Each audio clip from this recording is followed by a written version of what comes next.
Hey, I'm Duke on Twitch. If you want to support the channel and greensunzenith.com, you can find my Patreon, merch store, and singles store where you can buy singles through TCG Player or Card Hoarder in the video description. If you want to get in contact, you can also find all that info in the description below for things like donation deck lists or just wanting to reach out. Alright, let's get right into it. Hey team, welcome back to Dukes on Twitch. Back today with Full Color Loam 2.0 from Kevlish as a donation deck list. I really wanted to obviously play the blue version first, which did pretty well. And I wanted to come back and play the more traditional version that we see in front of us, which is Full Color without blue. And probably the version that I'm kind of pulled more in towards thanks to my love for Maverick. And probably the old school vibe of Loam, which this deck definitely has. Things like Chalice, things like Dark Confidant, Punishing Fire, which may or may not be in their best element, I guess, when it comes to the current Legacy format. But I'm always pretty keen to test and see how it plays out. So without blue, you don't get things like Leovold. With red, you do get, of course, Punishing Fire, Minsk, and Mawloc, which is pretty cool. So a lot more creature hate, and then also with Minsk, just a nice threat that if it sticks, it can do pretty well, which is nice. Beseiju, thank you. I did drop the Riftstone Portal in this list, and I was trying to figure out what one, if there was one more card that I could involve, and I do like Beseiju, just especially with Loam. But to be fair, it isn't something we can actually find. We do have to... How do you spell? I'm gonna get stuck in Beseiju land, aren't I? There we go. But I do like the playstyle of the old Full Color lists that don't run the blue. In the article that I'll have coming out, including the two versions and videos, I'll also have some commentary from current players who are playing Loam, including Lomaboy, who had some pretty great arguments for Loam and the different types of builds of Loam right now and where they're currently positioned. But hopefully that doesn't change too much after the grief ban, which I think is pretty telling at this moment. But I actually do think it should move. I do think it should move positively as just a really solid mid-range deck, but it is tough because blue mid-range is only getting better, and it's tough to try to keep up with the more grindy decks that do run things like Brainstorm, where this deck does still traditionally have the issue of just being a little bit soft and weak to the top of your own library. But we'll see how that plays out. The boarding is really nice and pretty straightforward. All in threes, ley lines for Graveyard Hate, Pyroblast and Blast effects for blue decks, especially frog decks, swords, creature decks, frog as well, which this deck can have a bit of an issue with. Teeg and Choke for the sort of Jeskai, control decks, for color decks, Storm. It's just nice to have Teeg and Ouphe as Green Sun's targets, and then Force of Vigor as just a nice easy way to interact with some of the more aggressive explosive decks like lands, or potentially even the Storm decks that are running the 3 mana black enchantment, which I would love to be able to say right now, because it is, yeah, a deck that I've played against locally and online that can really get you. So yeah, we'll see how it plays out. Last league, I was really happy with Barrogoyf. This card was really impressive. 6, a little slow, but I'm happy to try it again. We did play Saga in the blue version as well, which we can see here. We played the Vexing Baubles, which I think could still be relevant in the 4 color list with red, but not too much change. If anything, it's nice that yeah, we do have the kind of win condition of Dark Depths and Thespian Stage over the Sagas. So I can see why you wouldn't have the Baubles without the Sagas in this sort of build compared to this one.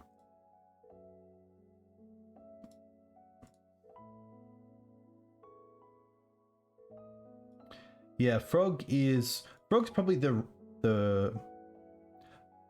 most popular threat in Legacy right now that I think Red Loam can have a really big issue with, especially pre-board. But also in the deck as well, it's very good. So not having access to Psychic Frog is actually a huge reason why the blue deck, I think, did quite well, in that it is kind of a answer me or we're going to get ahead very quickly. Up against the Yorion deck, I really like this hand because we have turn 1 Loam, get back a land, turn 1 Dark Confidant if we wish. I think with this sort of hand, I'd be happy to throw out the Dark Confidant first.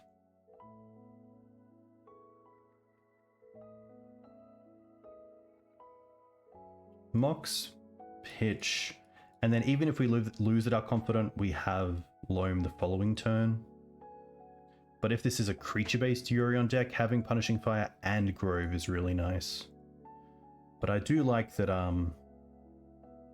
if they are actual factual D&T,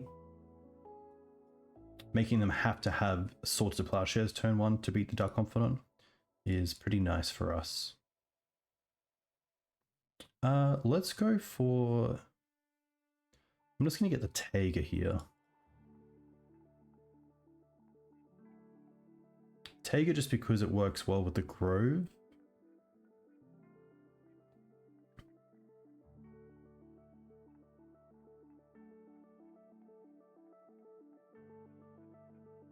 Interesting, black. Well, thankfully, it's really just Bowmaster here that they can take. These two cards in the library aren't too bad.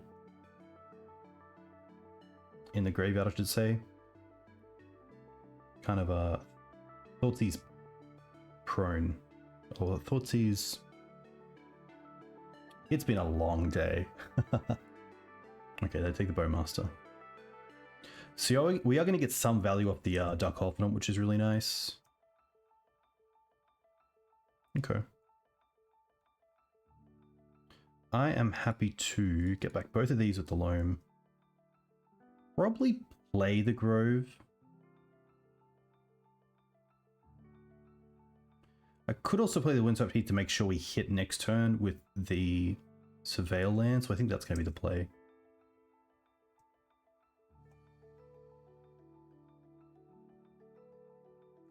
I'm not too sure on the Bat Dark Confidant, as in I actually don't know what the card is. But I would hope that it is another 2-drop.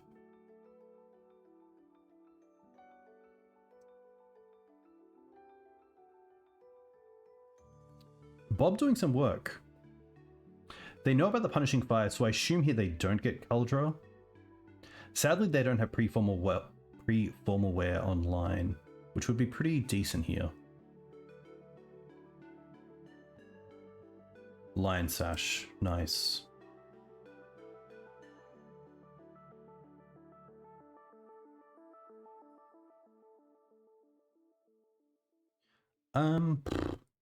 Pretty happy to put the other Loam in the bin, just so we have 2 around this sash, potentially. Right. Keen-Eye is pretty cool. I'm not really in a Loam perspective here. I'd really like to find another threat, and Barrow-Goyf is just that.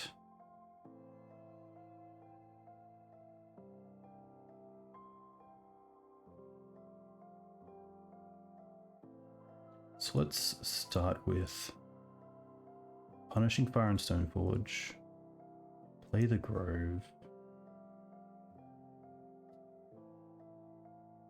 and then we can just return the Punishing Fire.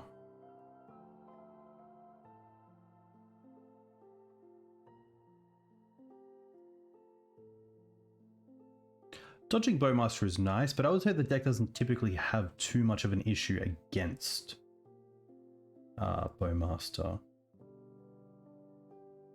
But it's definitely relevant, but it's also, you know, another turn needed to take to get it online most likely, which just opens up a lot more hate as well. Now this is interesting as well because they can't actually save the sash either.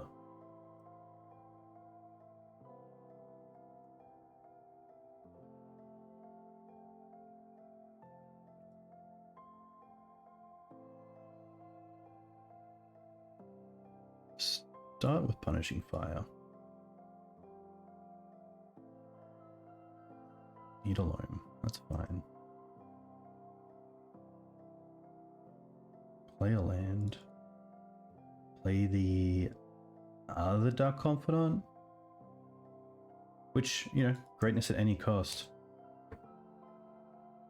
At worst, we can Grove and Punishing Fire our own Dark Confidants, but I think we should be able to race here.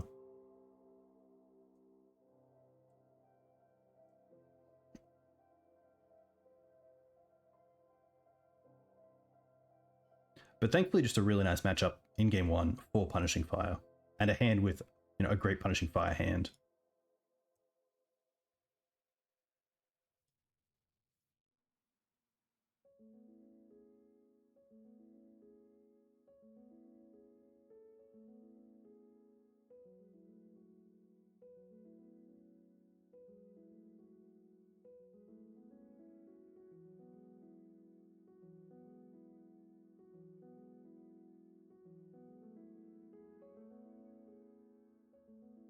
Okay.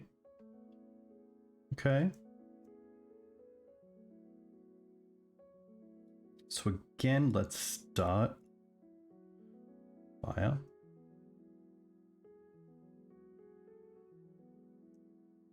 Sure.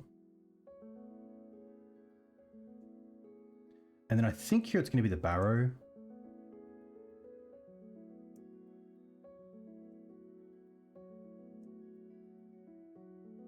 How much do I have to respect the Scrubland? They've gone through double stash, but they could have the Bone Emperor that gets rid of cards. So I think I do want to keep Punishing Fire open. So I think here I'm just going to play the Wasteland and play the Barrow Ouphe.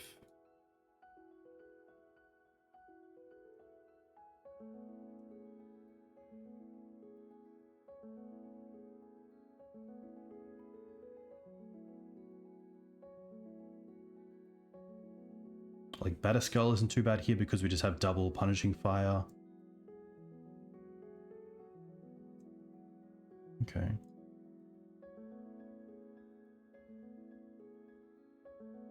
And like Bowmaster from their side isn't too bad here either.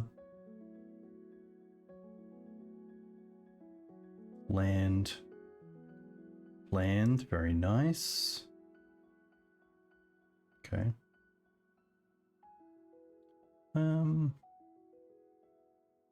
I could initiate with Wasteland.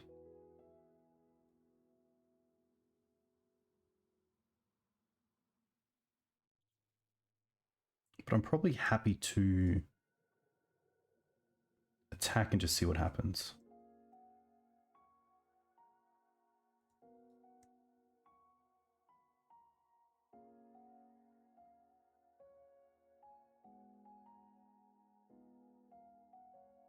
Solitude isn't too bad.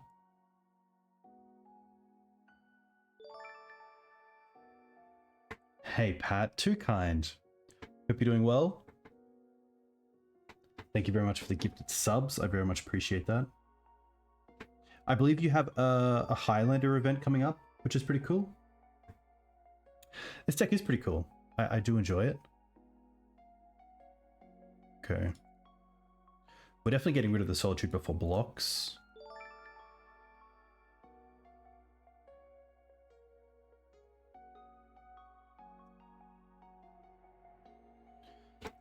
Four. I'm not too scared of anything at 6, I think. We're also at 16, which is pretty sweet. I'm trying to think, like maybe Reanimate is something to think about. Well, we do have the Endurance. So I think we're actually just going to play a land and pass. If they want to try to... I guess they can't Reanimate their Solitude because they're at 4.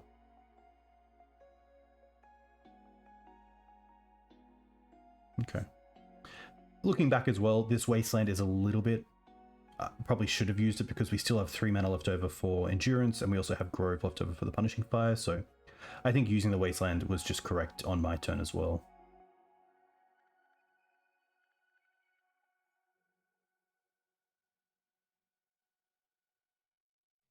Yeah, dude, I am still up in the air about enjoying being a... I do like putting together events, but I would like stores in Brisbane to probably start putting on more sort of eternal style events for Legacy and Highlander. Probably more Highlander from a store perspective, but it is cool. It is cool to also to see like what are some of the ins and outs that players like in terms of prize pool and in terms of competitiveness, in terms of just like extras you can add on the day. Like I try to bring, like if I run a Legacy event, I'll try to bring all the tokens that I have that are people can just take that are used within most, you know, popular cards in Legacy. I think the Bog can go here. I also kind of want to just stay at 26 lands, even though the Bog isn't that great, just because it is an extra mana source for the Mox Diamonds. I do like the swords over the chalices. I probably like one Force of Vigor, and that's probably the only change I want to make. Leyline from their end is probably a little bit rough, but we'll see how that turns out. Okay. So we do have turn 1 fetch into Dryad Arbor, into turn 2 Grist tick down if we really need to. That's pretty tough if they have, say, turn 2 Stoneforge Mystic, if they also have Solitude to take out the Dryad Arbor before the Grist resolves. So I think I actually want to mulligan just once to potentially hand with either Swords or Punishing Fire. Okay, well here we are. I'm happy to keep this and probably just bottom the Forest, as although they're a Wasteland deck, I'd rather just put a bunch of jewels in front of them and not be caught out on my mana.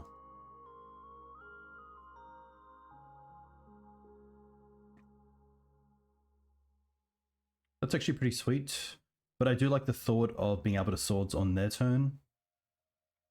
So I think it's going to be the Savannah. The green is nice, so we currently have 2 green sources, 2 black sources, 3 white sources.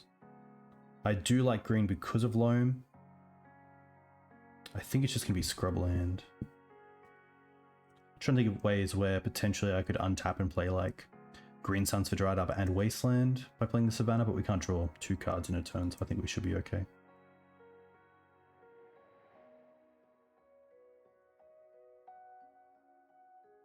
Interesting. Pretty happy not to see an early threat from them. Happy to play the Mortuary here, see what's coming, and then still be able to hold up Sword.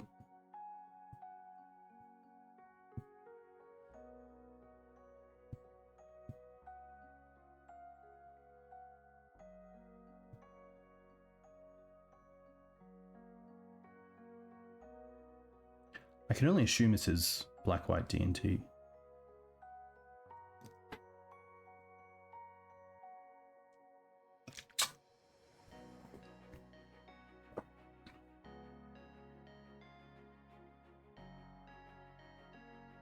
Still nothing. Okay. That's kind of nice.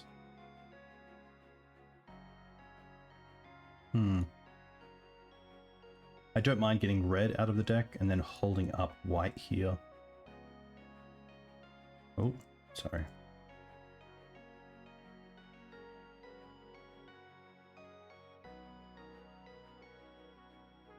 Nice, because I think making land drops is pretty essential in this matchup.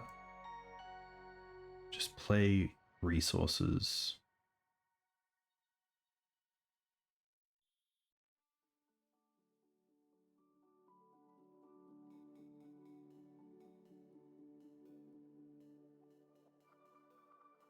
Okay.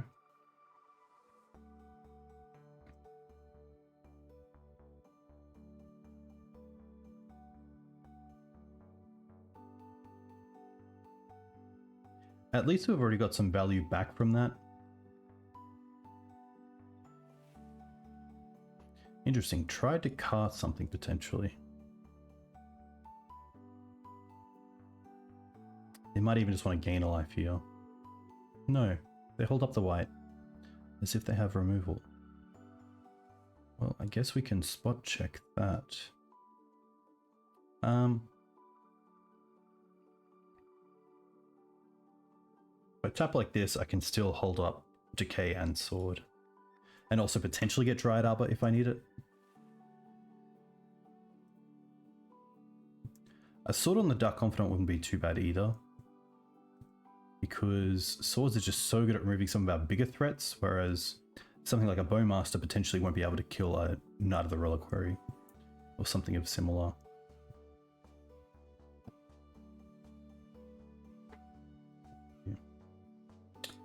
I think I'm happy just to keep the fetch land, to be honest. Okay.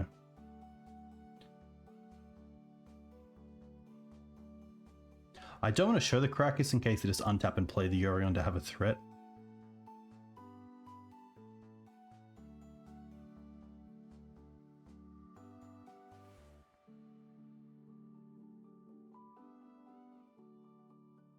But it is nice that we have access to multiple ways to deal with threats on the table that they might want to play out before.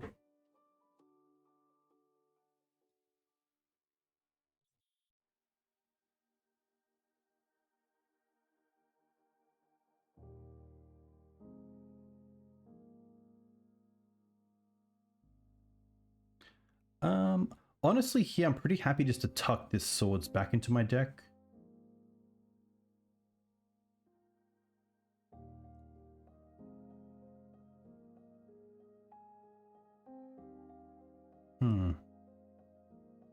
So we know about Yorion. Trying to think if I want to swords the Stoneforge and then Decay Sash. Knowing that they have the Wasteland for the Karakas means I probably want to save the swords for the Yorion, because that can be a bit of an issue.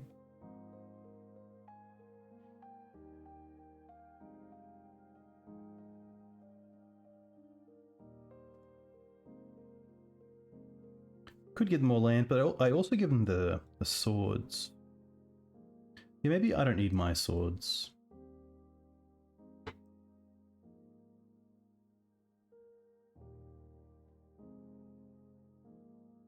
If they want to make the sash bigger, like I could have actually cast this in response to the sash, so they couldn't grow it.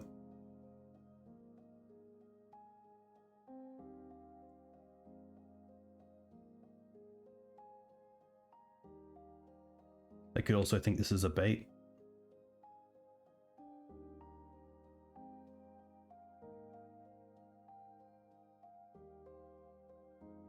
The issue that I'm seeing is Kaldra. We do have one swords, but especially with Yorion, resetting it would be an issue.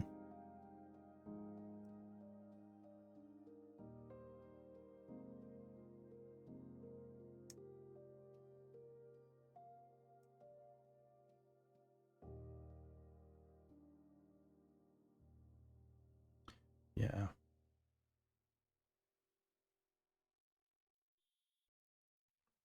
I'm happy just to get rid of this. Could have definitely sequenced this turn a lot better.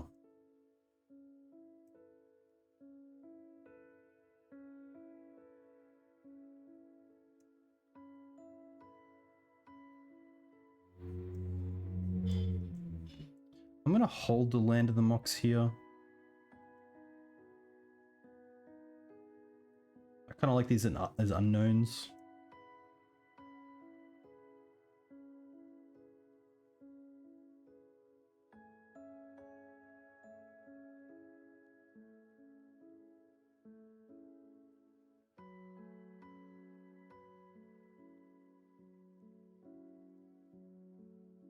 Just because of Kaldra, I'm happy to deal with the Yorion.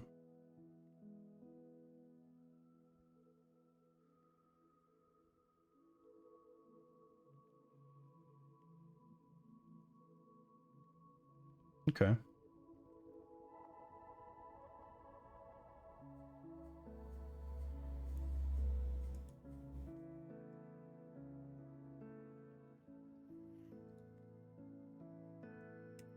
I don't want to play the Karakas just yet.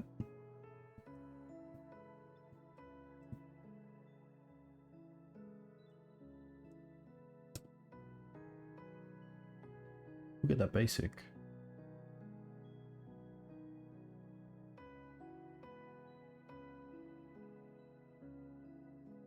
I'm probably just going to go for Dryad Arbor end step to see if they Wasteland it. Just for the sake of me not untapping with it.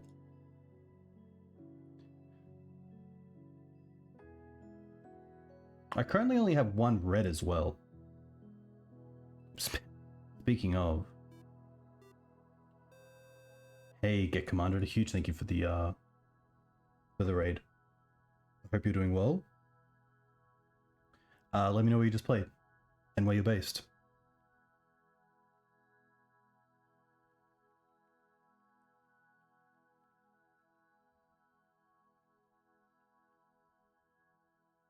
Solitude potentially? Okay. It does make the Karakas answering the Yorion a lot worse. But I still want to play the Karakas so that the Yorion doesn't deal with the Minsk.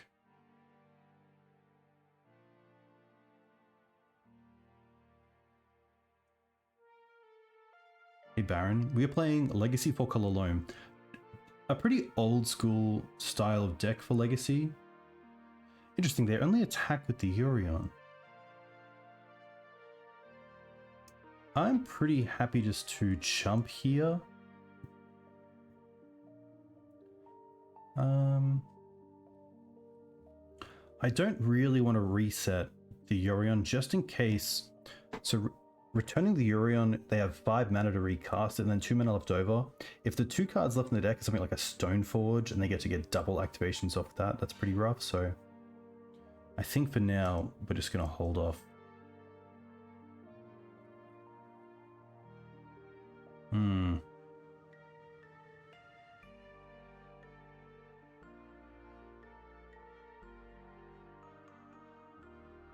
Thank you very much. I'm glad to hear you're another Australian content creator. That's very cool.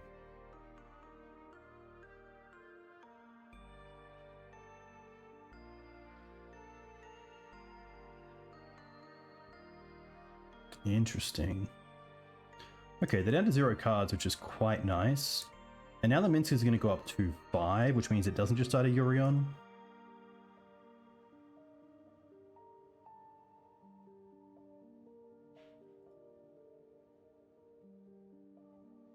Still going to hold these.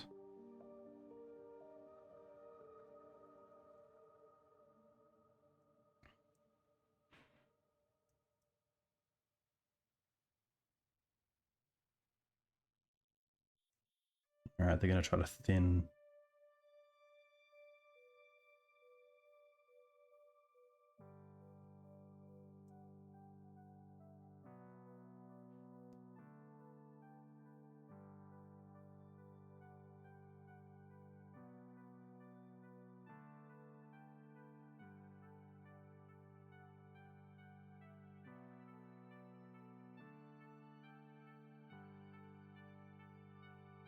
Interesting. I'm happy to try to get the Solitude off the table, as it's just so good with, obviously, Yorion and other things.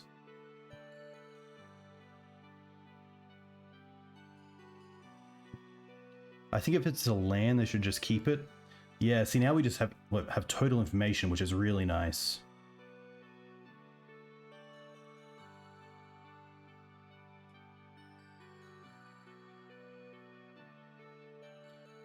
Bob's pretty sweet.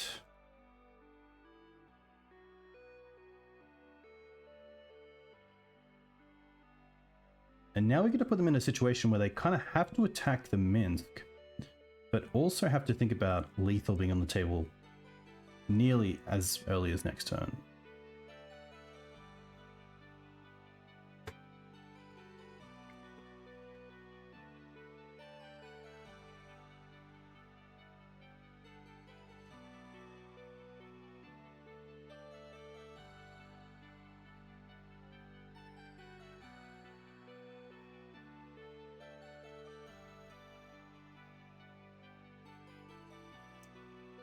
No blocks. There's no point blocking the witch if the Yorion kills the creature anyway. Phantom Blade.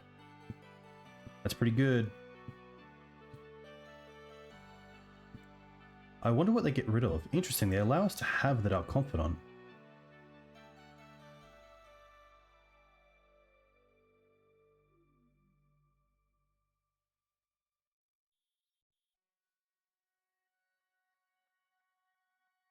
Okay. Maze does buy us some time. This does see play in... I know XJ Cloud was playing it. I think Evan was playing it as well. It is a decent, especially if you get it off Stoneforge. It's not the worst to have instant speed removal like that. A little bit similar to Murderous Cut, in that instead of... Yorion's pretty sweet, because you get to flicker the Phantom Blade, just to keep destroying creatures.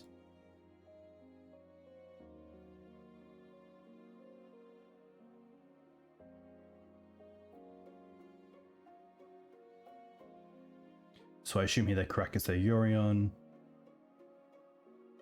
and then replay in Phantom the Dark Confidant.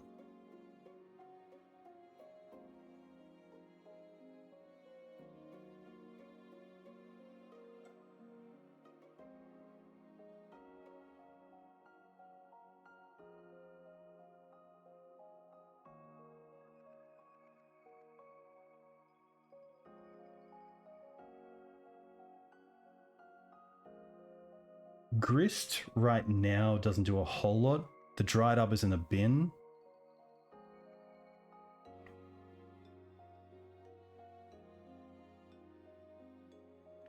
But I guess we do have Maze on the Yorion and then Grist to block.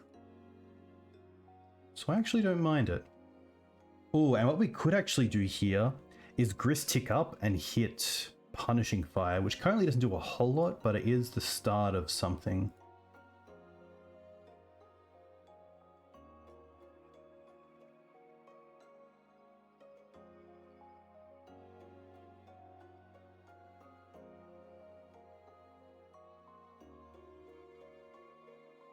We hit 6. Okay.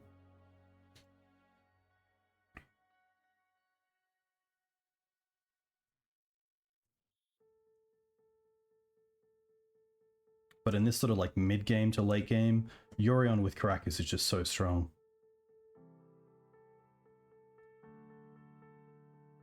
Both attacking Grist. Block here.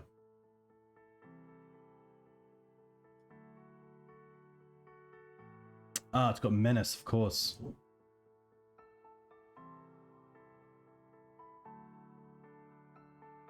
Apologies, I should have picked up on that.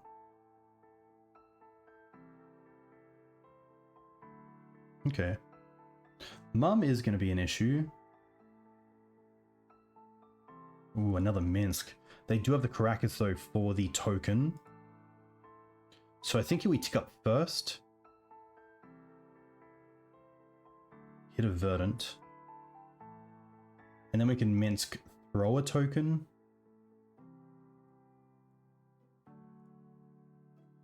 Which isn't great, but we're in a pretty tough spot anyway.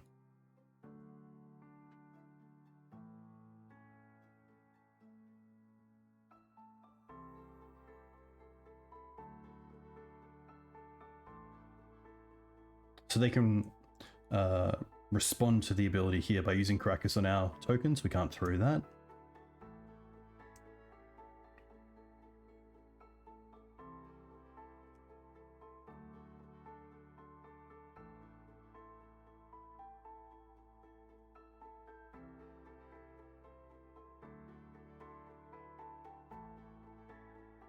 I guess we might as well attack. We can't really attack into the Yorion, so unfortunate.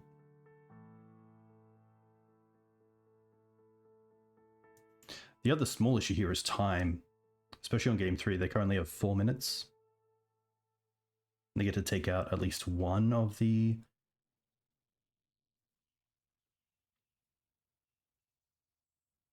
They should definitely attack with both because of the maze.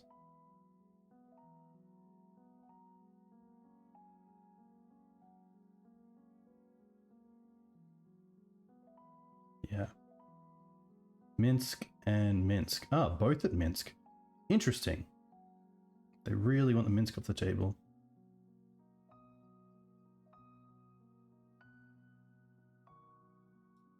Doesn't really matter then.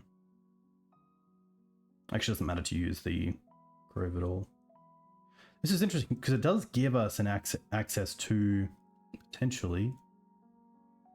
Ah, there we go. I was going to say Punishing Fire.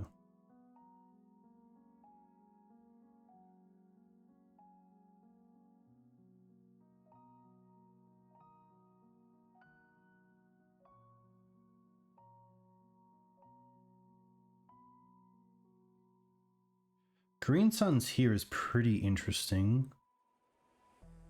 We've already used the 6. Could be Mawloc, but that only takes out a 2/2.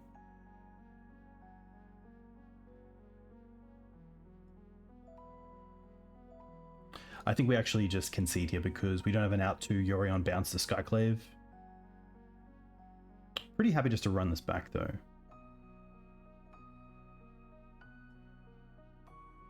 Just hope we can get a quick game 3. So I want to have a pretty aggressive start. A Mox Diamond start would be great, especially into a creature like Dark Confidant. But I think that we had like pretty relevant removal in the early game, but just didn't have a threat to keep pressuring. So they just got to get to the mid to late game where they're definitely going to win. They have a lot better cards for the mid to late game. Really depends on us being able to control that early game.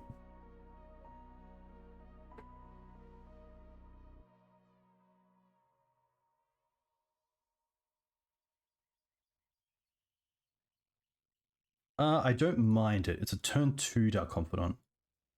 And we get to play a turn 1 fetch, which is nice.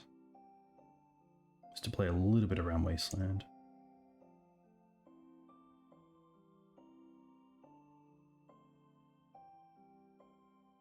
Happy probably to get the Plateau here into Bayou that turns on all colors.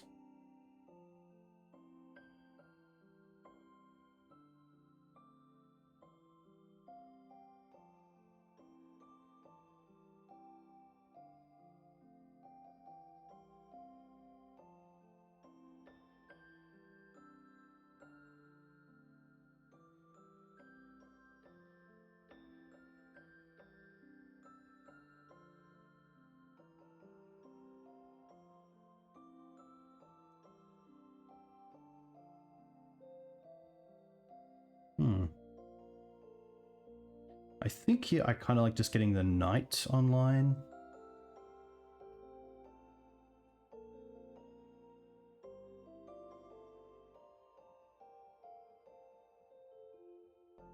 No great attacks.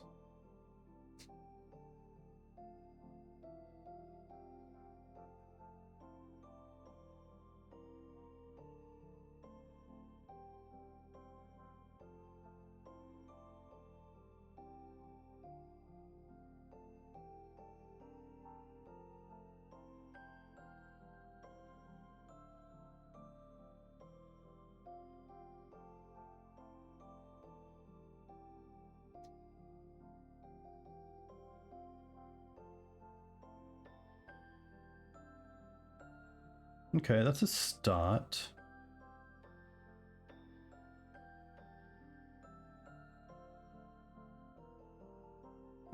So here we get to go.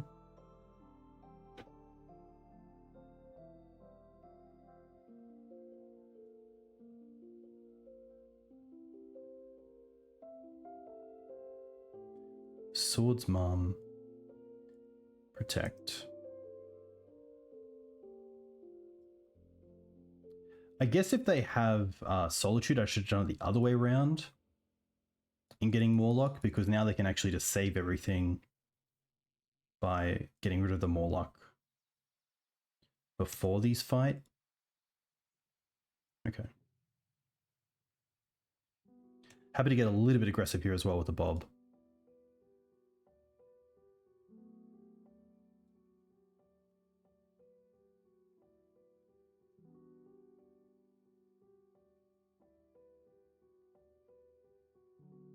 I think getting the Skyclave off the table is nice because we get a 3/3, and then also it's just isn't there for something like a Yorion down the line.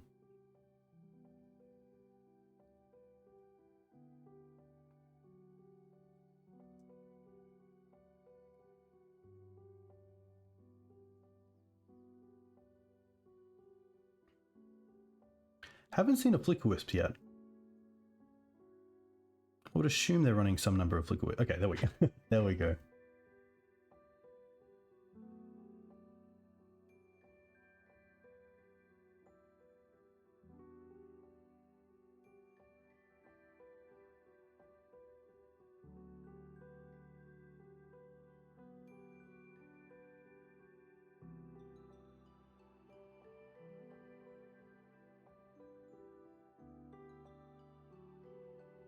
I don't mind this as we can double spell next turn.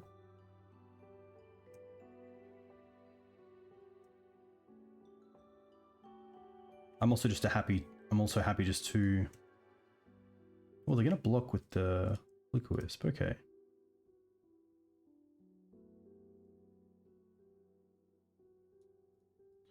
Well, now I'm happy to get the Barrow-Goyf online. Interesting no fetch for the Surveyor land. Just have some more information.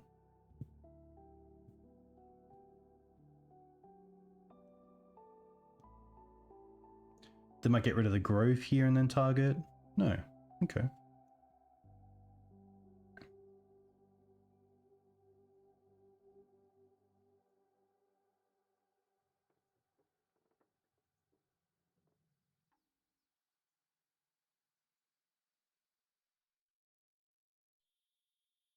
What can they do here?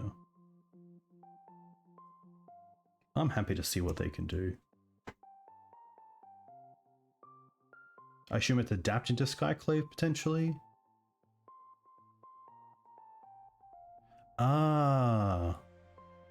Adapt 2. There we go. Well, I guess this was going to take it out anyway, but there we go. Now I know what adapt does. Very nice.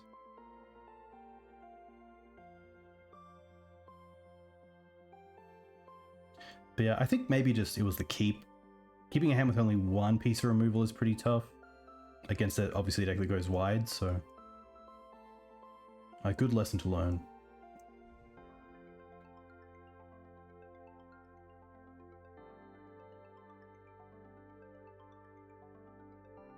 Oh, okay, well... Does 6 change things here? No.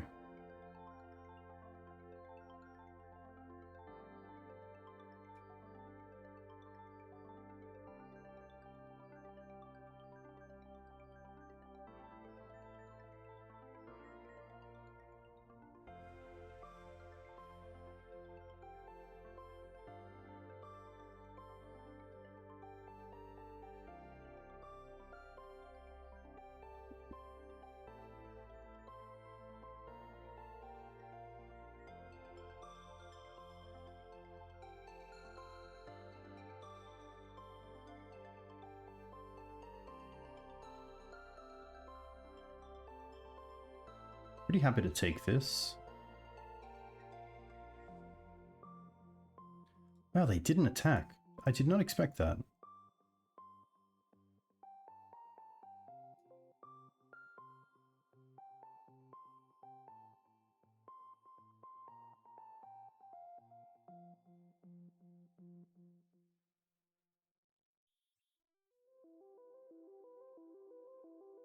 Okay.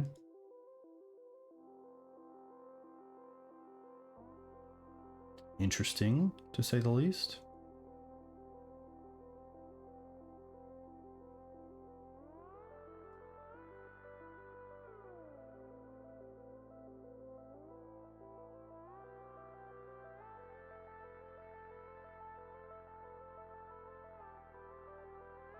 Happy to have that happen. Unless Adapt 2 is something they can do multiple times, then this obviously isn't going to work out, but I think what I'm trying to do is obviously deal the extra damage to Emperor.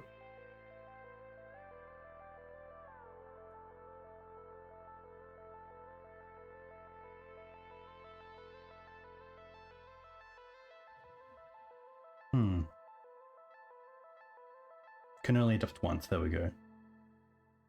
Thank you.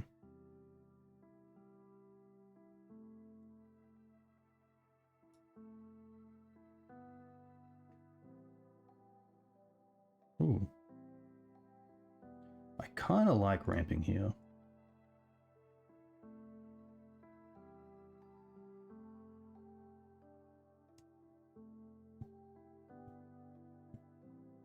Hey, thanks, Sam. Thank you very much.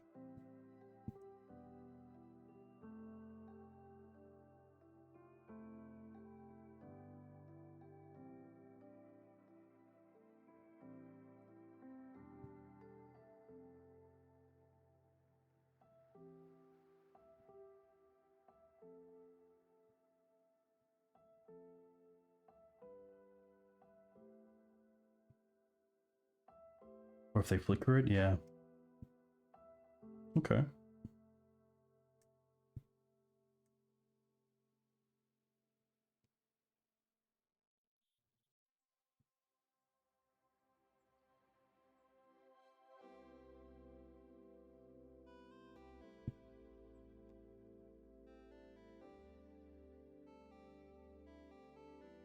Trying to find a line where, like, if we have 4 coming off the Minsk, most likely, they're at essentially 10.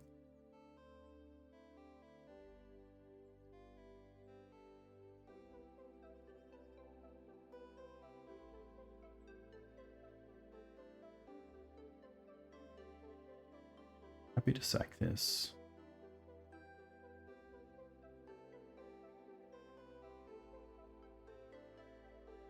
Probably just Wasteland the Karakas right now. Well, yeah. Well, I guess, yeah, now they can use it to tap.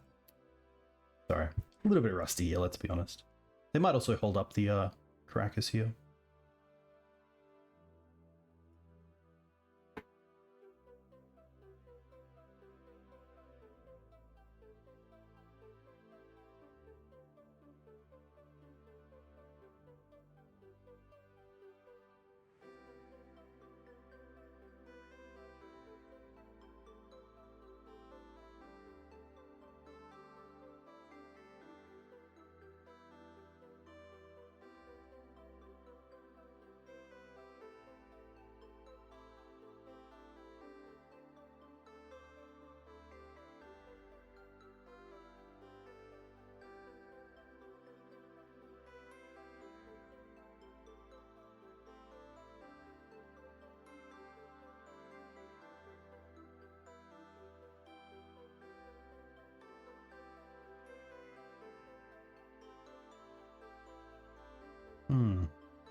Interesting.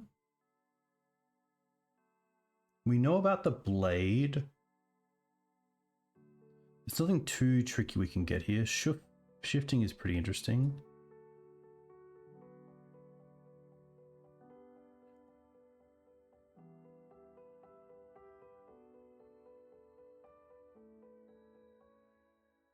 I think what we might want to try to do here is tick up on the boo, try to get to a position where we can actually just block the attacks, make it 20-20, and then fling it with the boo. I think that's the winning line.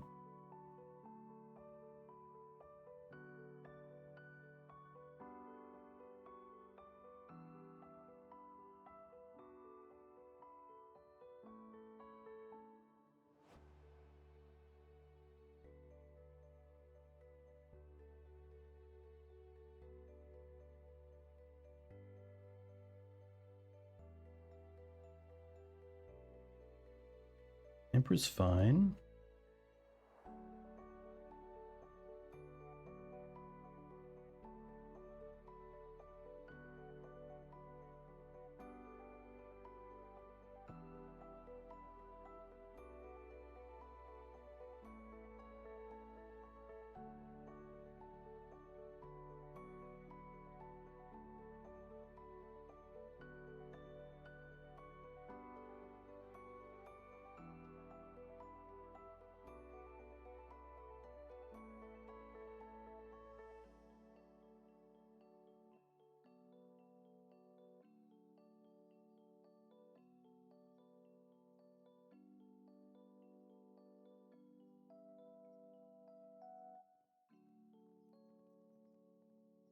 I think we're okay with this because we can still get Karakas.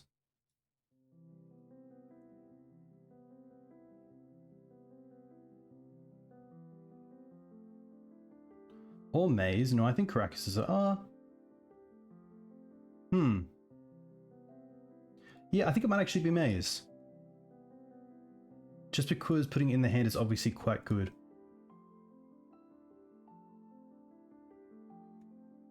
It's also 6 this because we are down on time.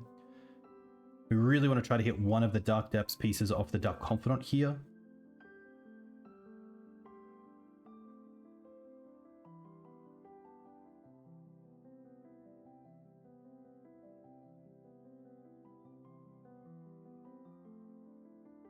Okay.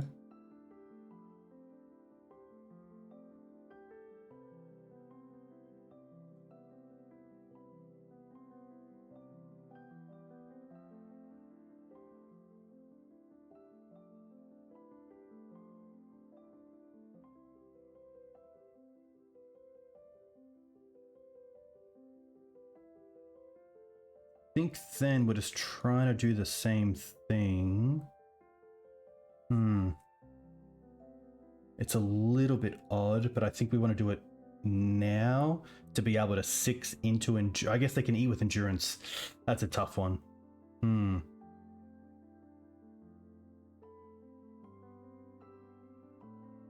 Yeah.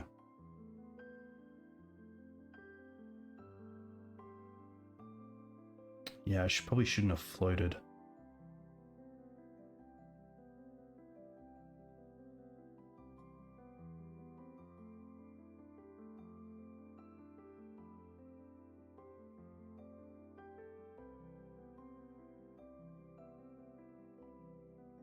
Oh, I didn't even tap the mana correctly.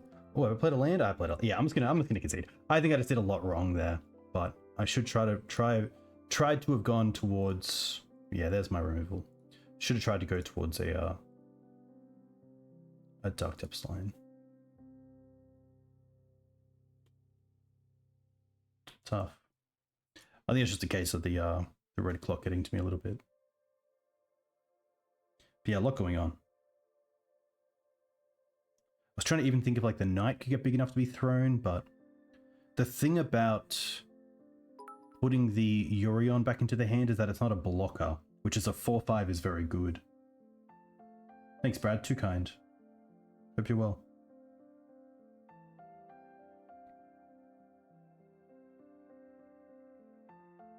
But yeah, I think potentially there we just have to give them the value of Yorion, but it's tough because then they do have the blade in play. For some reason, because they were tapped off black, I didn't think they could blade, but of course Stoneforge is white in a 1, which allows them to put it in. So I think just mismanagement there on my behalf. So I apologize for that. Pretty poor play. But the deck's cool. I really enjoyed the deck, so that's all that counts. It's about fun. And I thoroughly enjoy playing Loam. A very big learning experience.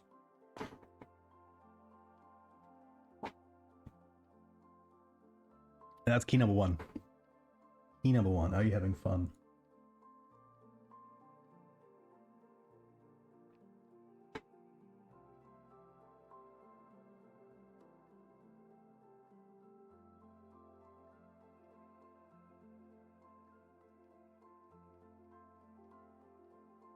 Ooh, just got tickets to Currumbin. Nice.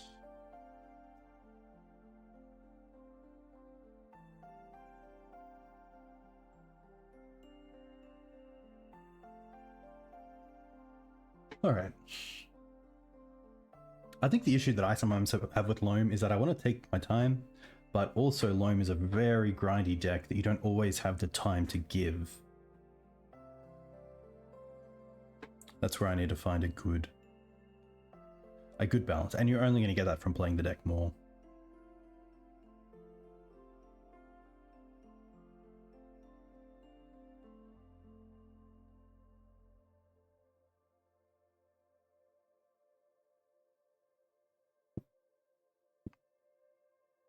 But yeah, I was really impressed by the blue version.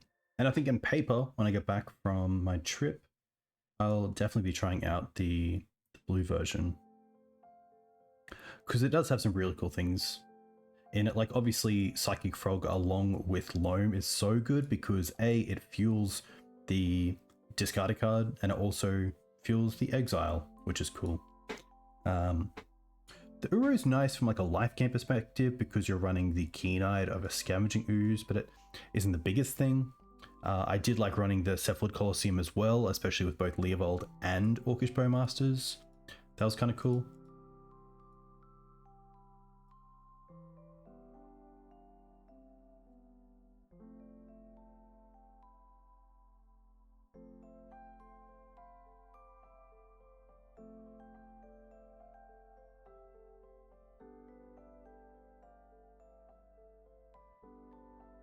All right. Here we go. On the draw. With, like, not the worst hand. Turn 2 Knight, turn 3 Minsk. That's kind of cool, especially with depths already here. Most likely, maybe have to ditch it to the Mox. A little bit tough having the Bayou as well when we have the fetch land for the Surveil land, which is only Bayou colors, but on the draw, I'm pretty happy to keep this. Does a little bit of everything.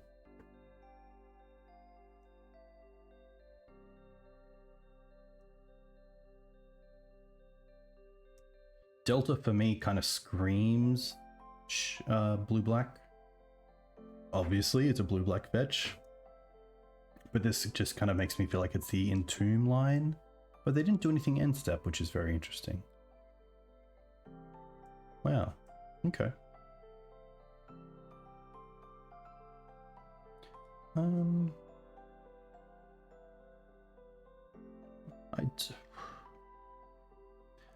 I don't mind just untapping here. I don't think I want to get the Surveil land just yet. Oh, Chalice is kind of cool. Alright, let's go Mox. Pitch Bayou. Fetch.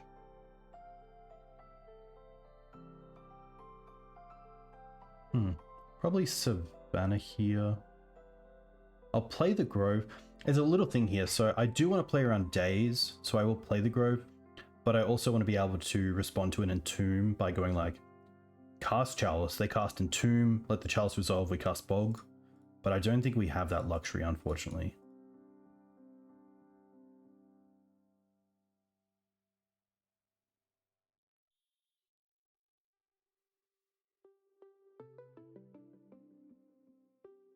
The small thing here with the lands as well, which is a little bit rough, is that none of these tap for mana next turn. So I can't cast Minsk next turn.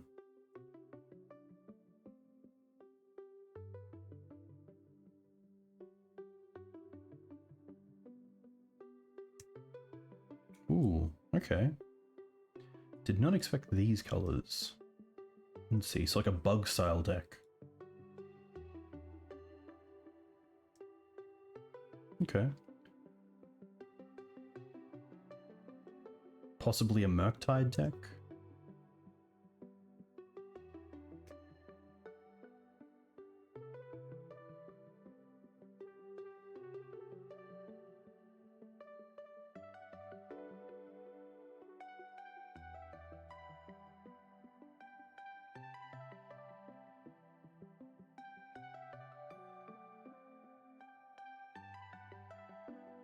Okay. That's kind of cool.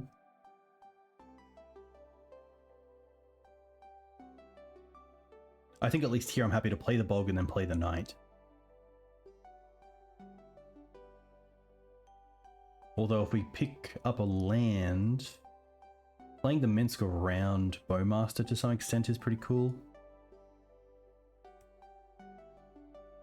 Grist.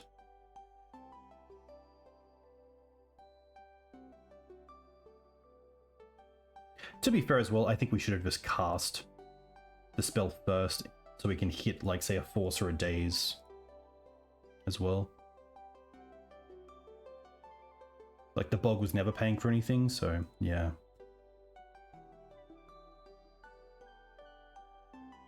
The small issue here as well is that if they are on Reanimate, they can reanimate our Grist, which is pretty good. The Minsk is nice at fighting that, but not great.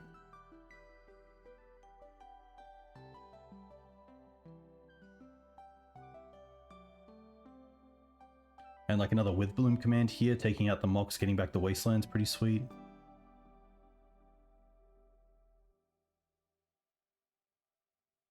But this is exactly the sort of matchup where you can see where the blue decks have just become better at the mid-range deck, mid-range plan.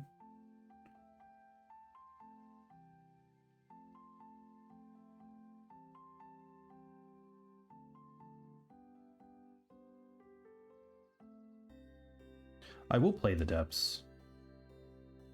Potentially it gets the target of a Wasteland.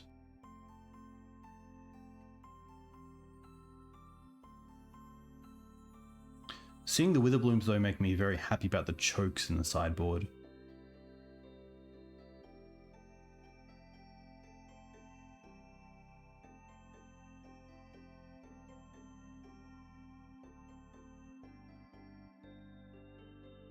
We also don't currently have a land to get,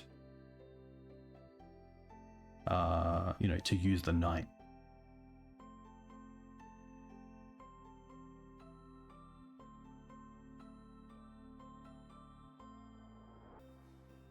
Okay. Barrow-Goyf is pretty sweet here. I am going to attack first.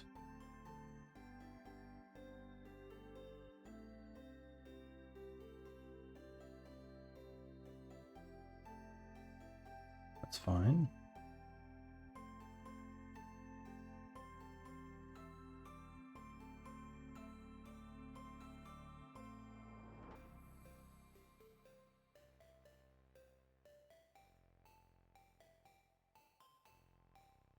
So I have 3 lands, 1 card.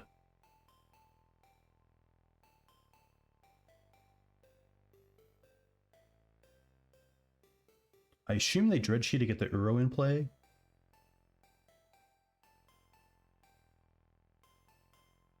But maybe they want action. No.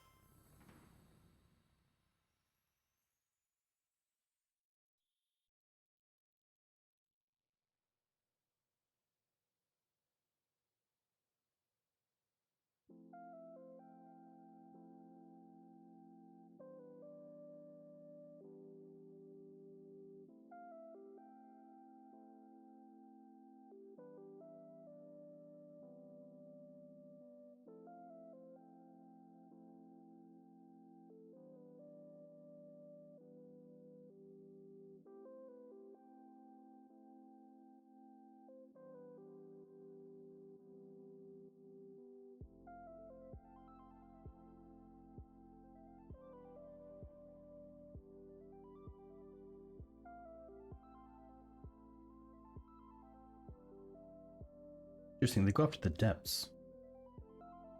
Guess they're quite scared of it.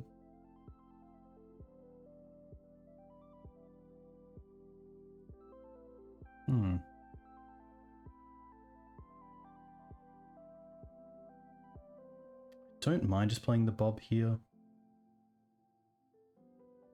Don't have a way to play the Minsk. Could try to get rid of the Uro. This does have Death Touch. I think I'm happy to start with the Barrow-Goyf.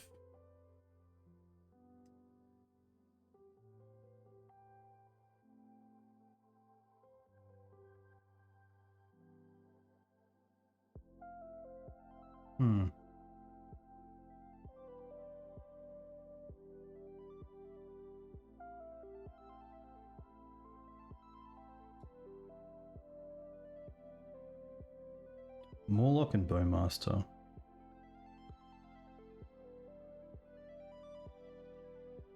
I like the Bowmaster.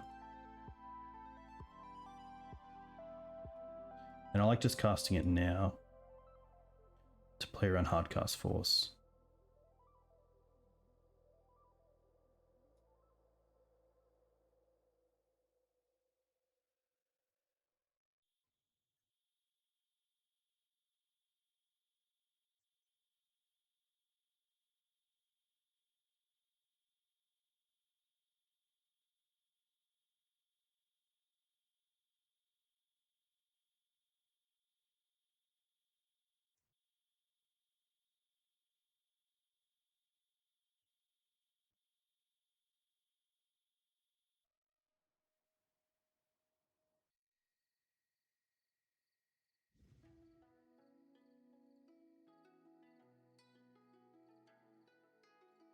Okay. That does grow the knight, which means we can just block with the Uro. Oh, yeah, block the, Interesting. Like, if they have Bowmaster, they have Bowmaster.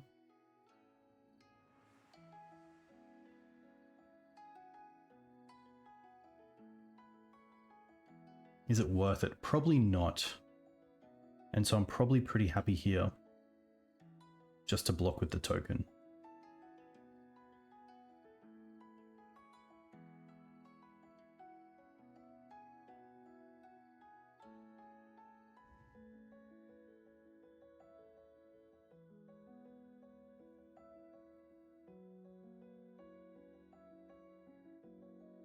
Nothing we can do about that.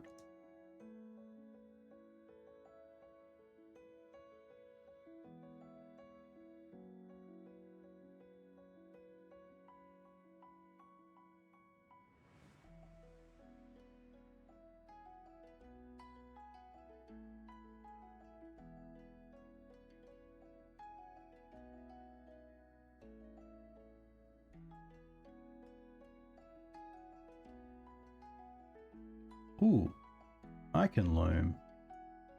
I don't mind that. Bog, Windswept, Savannah.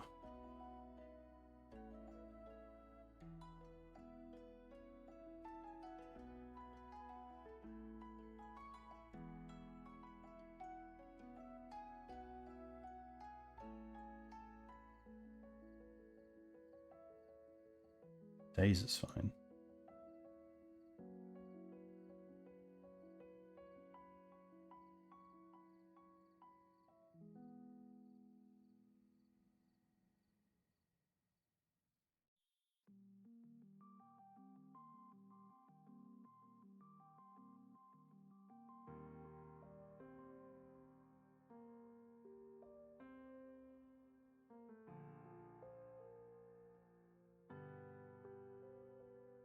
Definitely a little bit stuck. We did keep a hand with like decent lands, but the loams with the wastelands are definitely piling up.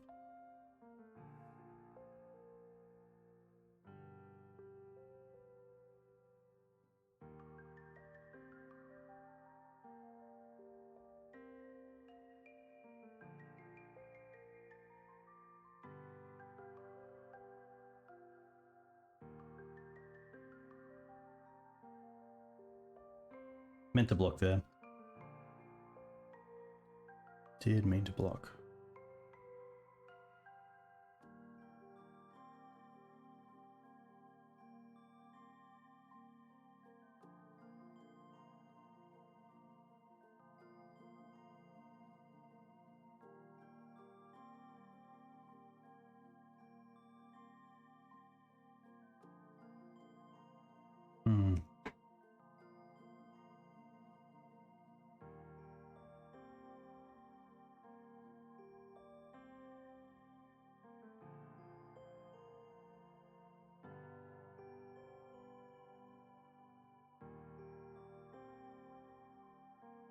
The borrow is not an issue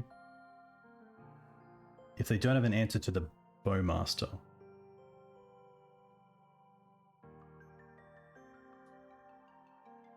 Oh.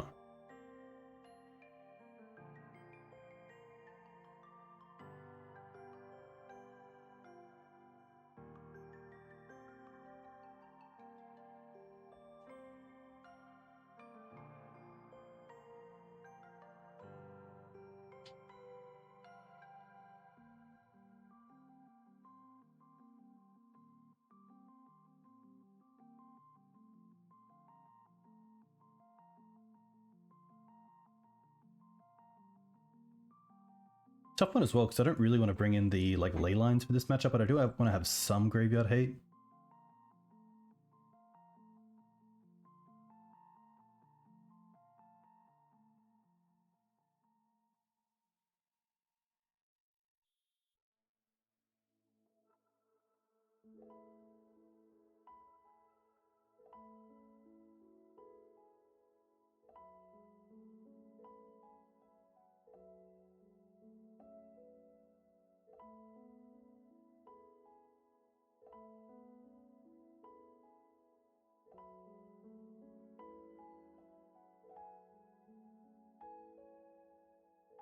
Yeah.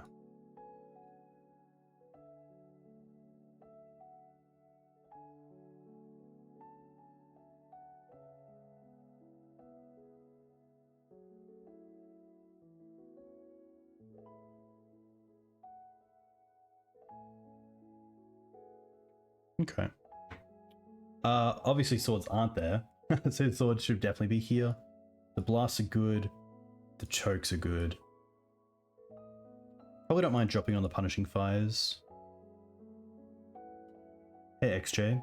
I actually totally forgot that tomorrow is the BNR. It's probably the depths package, but I don't want to go down on the lands either, which is tough. I like the Loams, I like the Keen. Durance Knight, Bobs.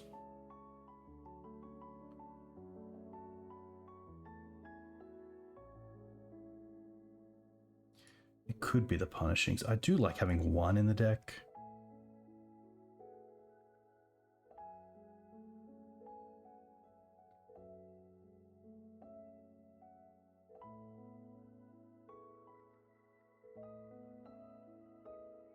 Not too sure how to sideboard against this deck. Mana here just a little bit rough. Okay. Keep. Probably bottom the Mawloc. And we do have Blast open.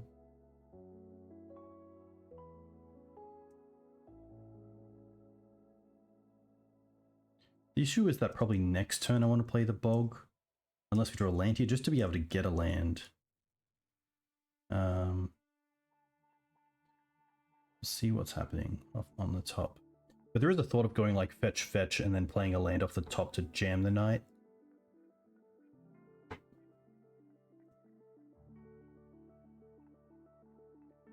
Okay.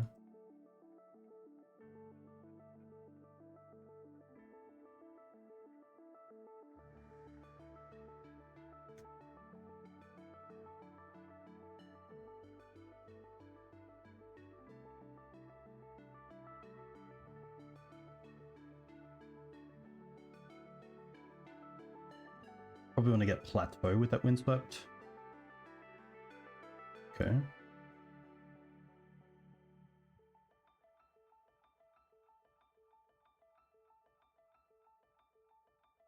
So I could either play the Dark Confidant with Blast up. I kind of like hitting them. Seeing if they do anything.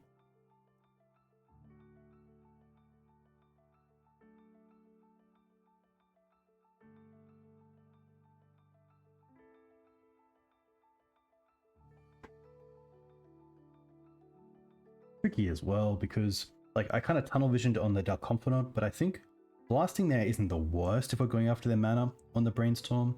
And if we are wanting to play the Bob this turn, we're definitely not blasting, say, a Uro on the stack, but I don't think that's a bad thing. But like Fatal Push here would be pretty brutal. Or even days.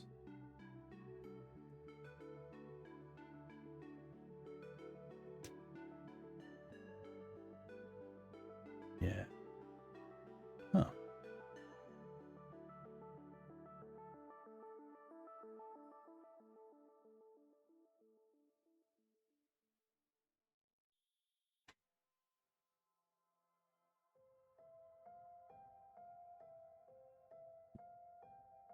I think maybe Wasteland there is just a bit too aggressive without a real plan in making sure our mana is going to be stable, and obviously no Loam either.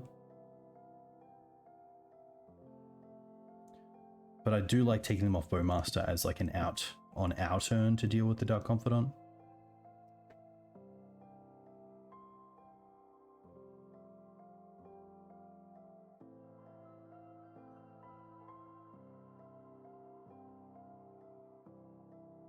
Okay.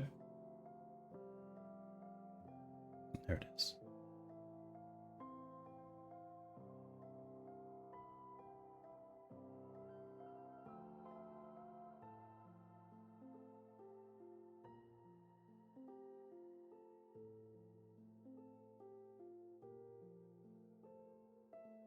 Happy to play the Knight this turn. Hopefully get an Uro with the Bog or a Loam if they find a green source. But they played the Bog, which is interesting.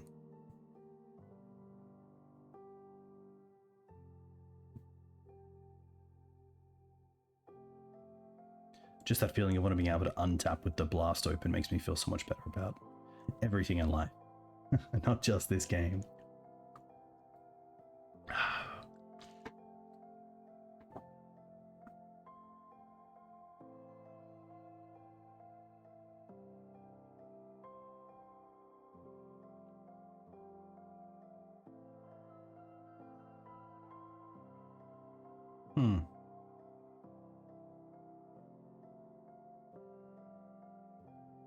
I don't think I need to Bog just yet.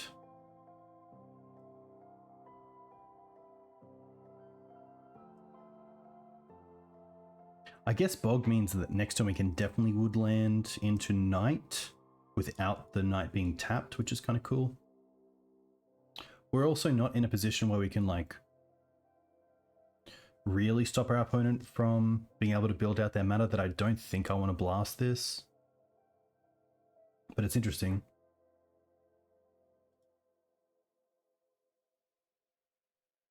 Yeah, Bronco is pretty cool. I think this list has a lot of like the 2017, 2018 vibe to it.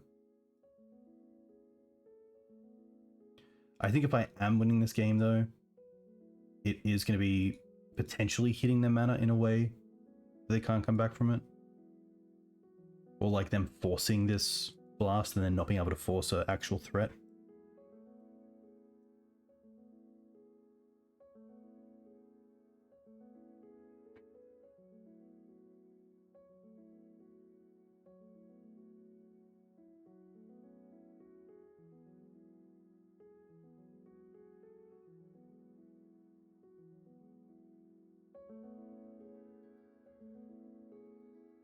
Okay, that gives us a copy of Knight, which is kind of cool.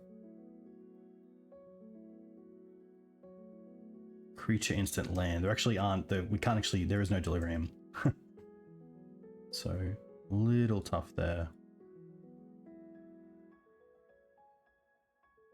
I'll take one more hit.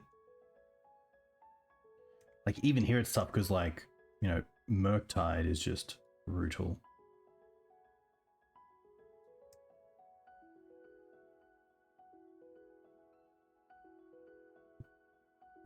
Interesting they played the island first and then pondered instead of like pondering potentially to a green source and doing, you know, Loam, or if they play Beanstalk. Maybe they definitely have something to do.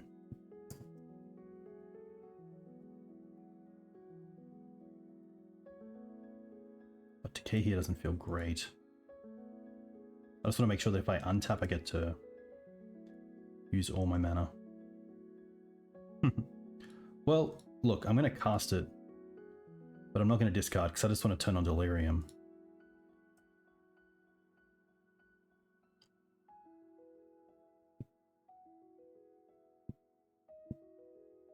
I think just because of Murktide, I'm happy to actually bog this turn.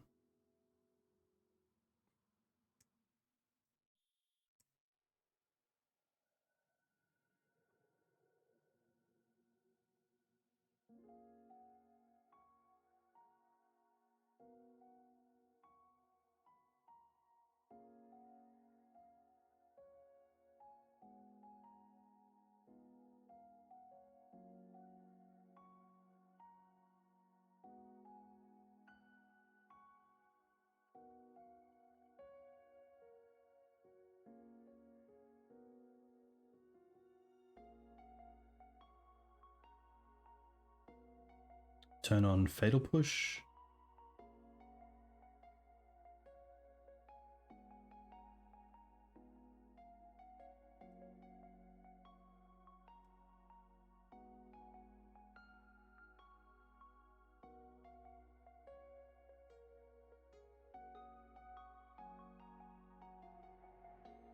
This token might just go all the way.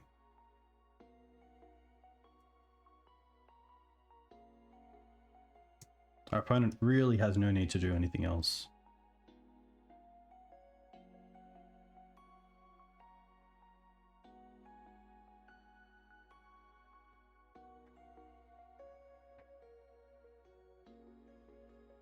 I also just tapped off white, which is huge. Just like a really small thing that can really matter here.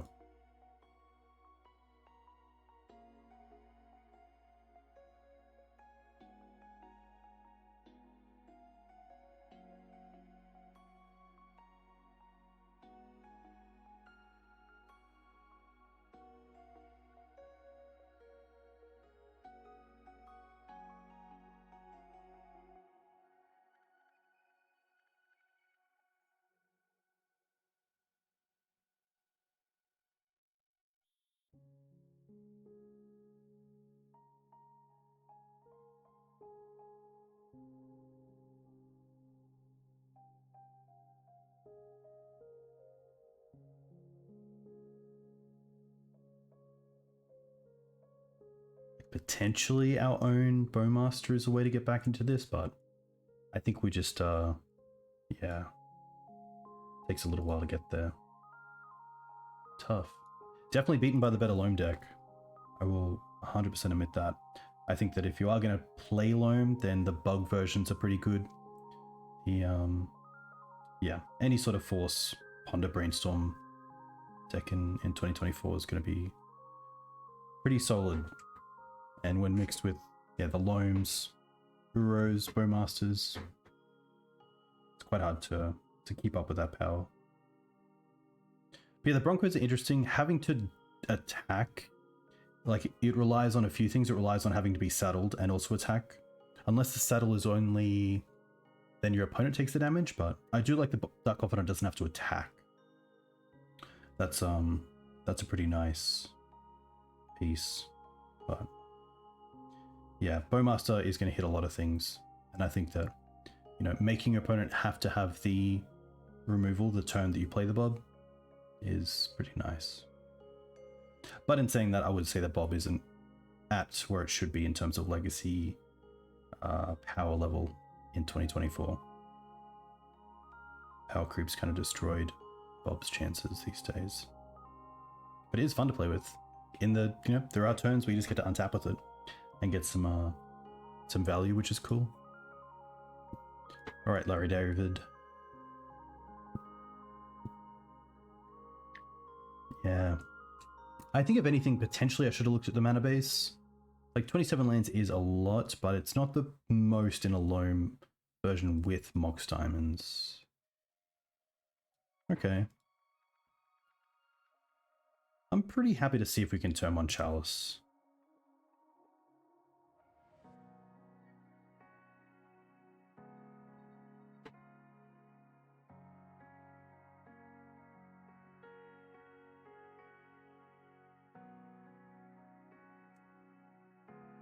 Arid Mesa. Interesting.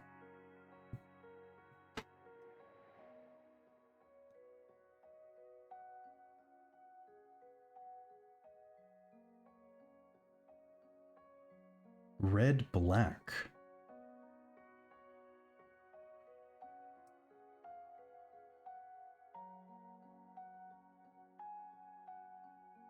Play the Bayou.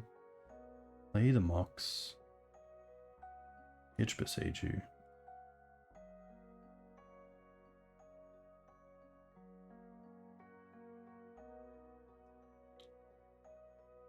And now we hope. We do have a great hand if they don't have some sort of interaction like Wasteland. But even then, it's not too bad.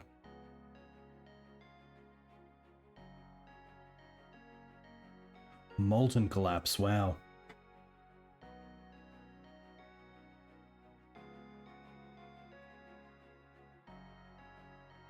Okay. A land's actually quite nice here. I'm also pretty happy to try to get the Bob in play. Here's a world where I want to contain what's in play and take the DRC off the table, but I'd really love to be able to double spell if possible.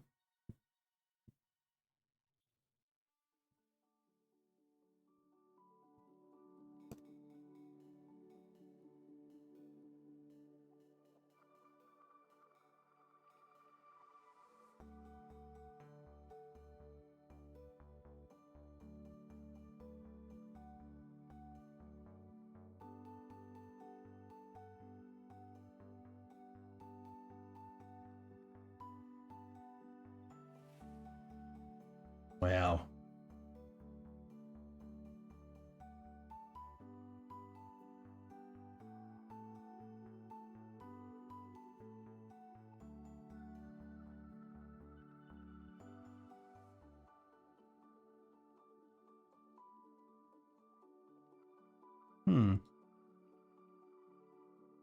Yeah. I think just a little bit too slow. Again, I think the Chalices are still interesting here. But I can probably come down to the Loams.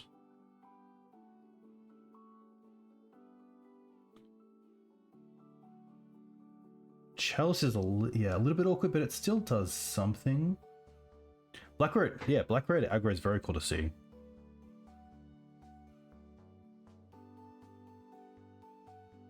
Like, it's probably just the Molten Collapse, but they might also have, like, Meltdowns, so that's pretty tough.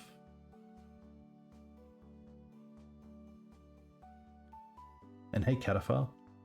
We are playing old school 4-color Loam, which is definitely showing its age, but we're trying. Maybe the Chalices are just worth it as the extra cards for 60.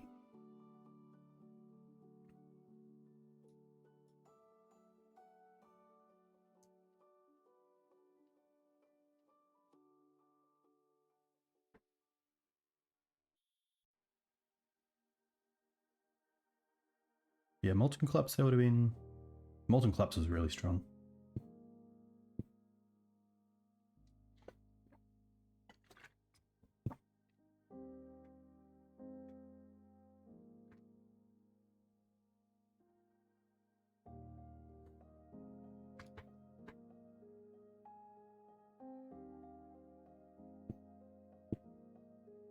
Yeah, I think I would probably like 28 lands.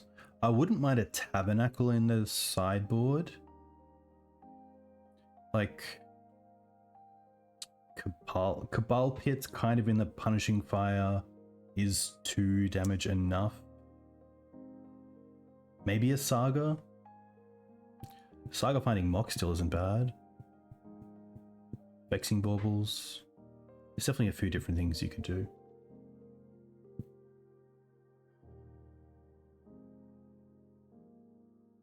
Hey, Crimeren. I am sure that I just brutalized that. Thanks for the follow. Hope you're well. Let me know if you play Legacy. If you do, what you play, paper, online. Okay. We can try. But obviously something like a Meltdown is going to be pretty brutal. I guess we don't even need to play the other one just yet. I was thinking of Mox as well and then be able to surveil with this.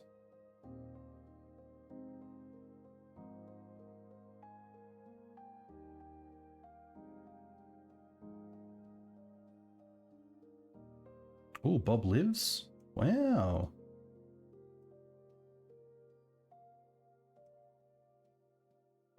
Okay.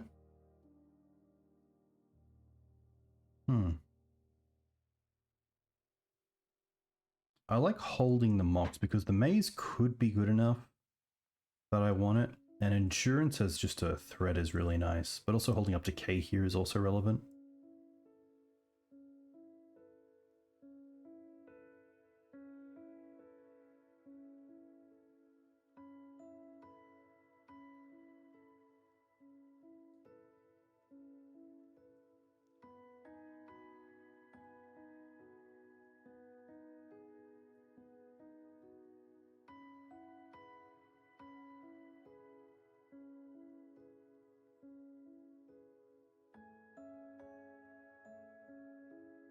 These back.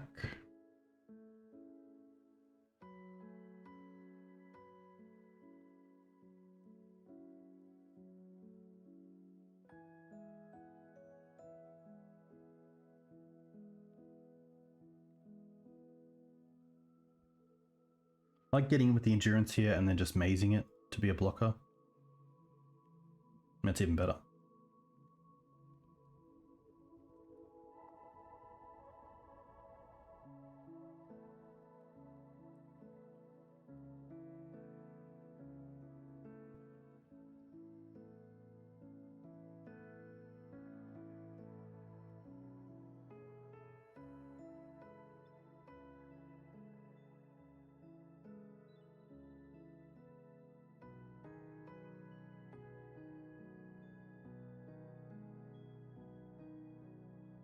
Ooh, that's pretty cool.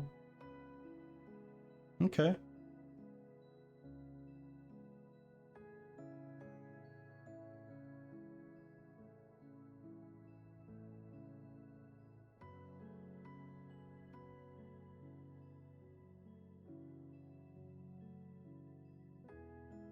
Don't mind Wasteland them and then play the Keen-Eye.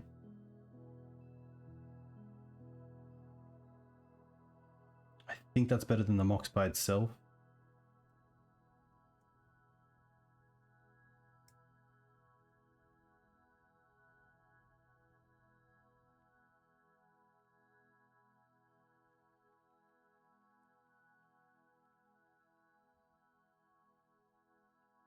I'll take out the Magus, just in case of like reanimate.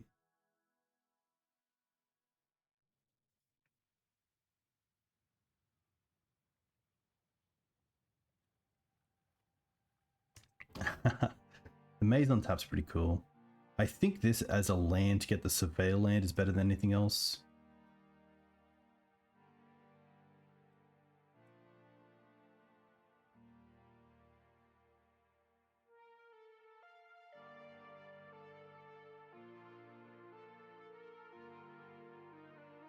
It is pretty sweet.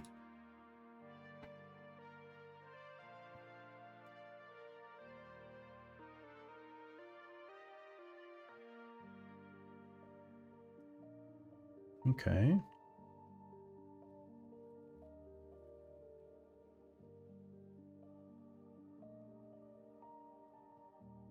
Maybe they have a bolt.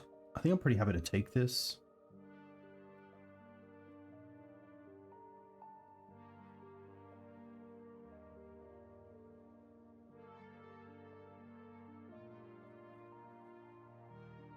This does make Punishing Fire a little bit worse, but happy not to be drawing that. Ooh.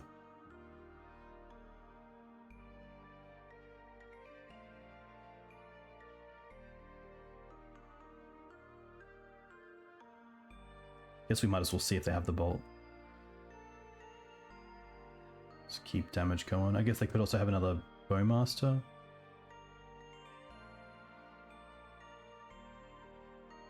Interesting.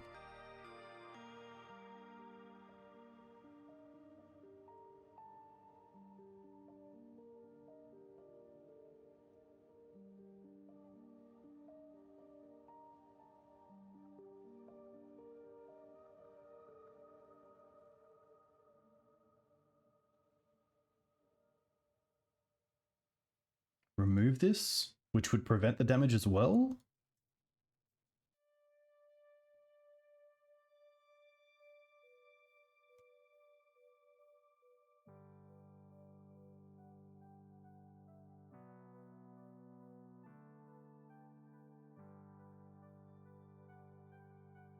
To be fair, the maze I only just thought of at the last second. So I wouldn't put it past them, but yeah.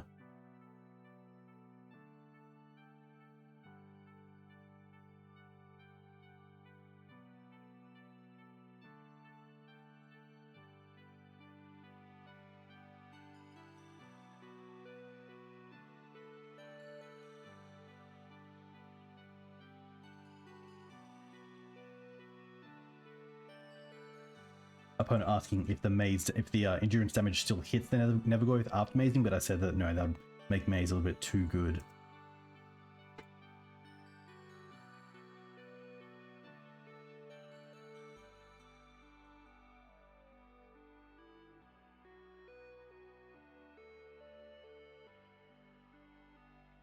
Nothing. I'm happy to use my mana here.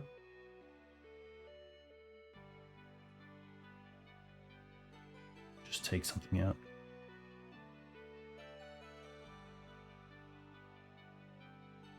Okay. Well, let's make these 3/4s, which is a little bit tough. Yeah, maybe this is a leyline match. If they have the Nethergoyfs as well, but it's number of cards in your graveyard, so...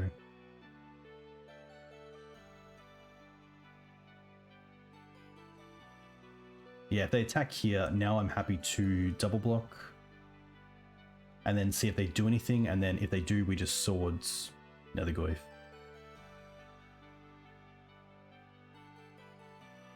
The Screws guy is gone. We do have 6 to get it back.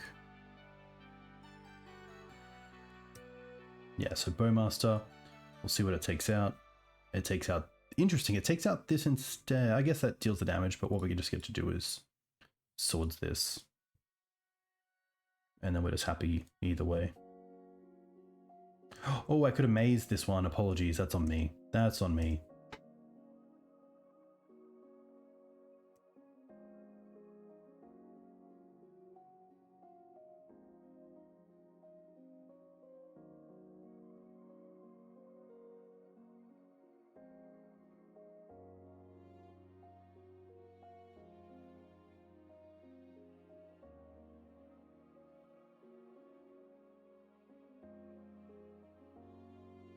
Wonder if they have the, yeah, the theater. Really hope they bottom.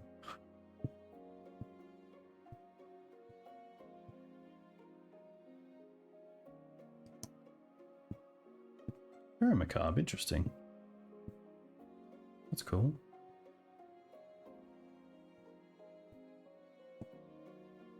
Wasteland takes out the maze.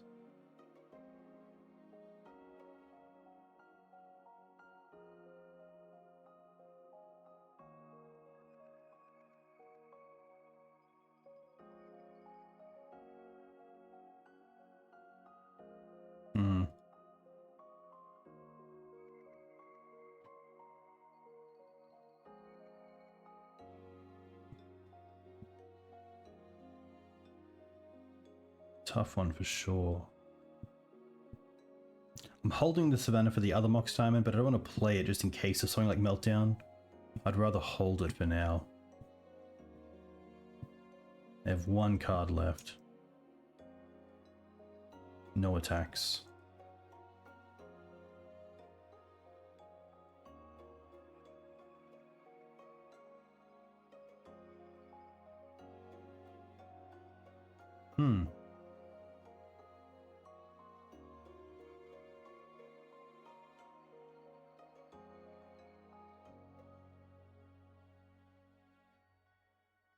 This might just be for 6. We'll see what happens.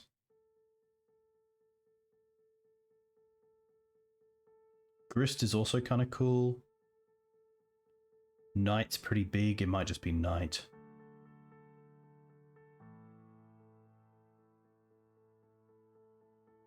Yeah.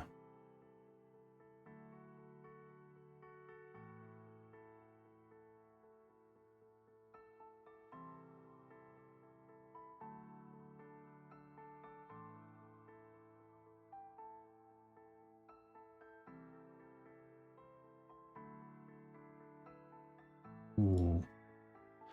We want to do that after combat most likely, and I do want to start, you know, turning things sideways and getting the Abyss going.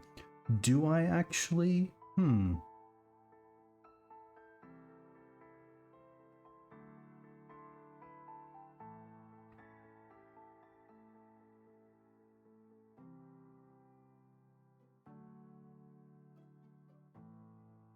I could also try to win with Thespian Stay. I think this is fine.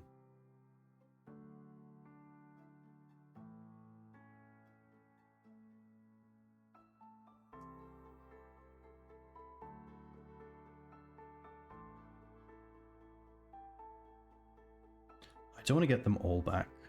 Or maybe I do because of the Mox Diamonds. Yeah, sorry, that's just terrible.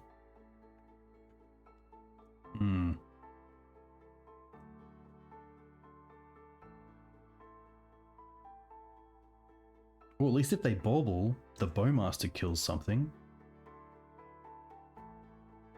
Like the other Bowmaster.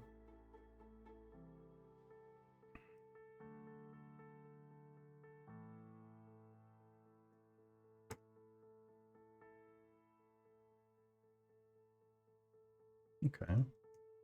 I'm not going to Loam here. I don't think the size matters of Knight.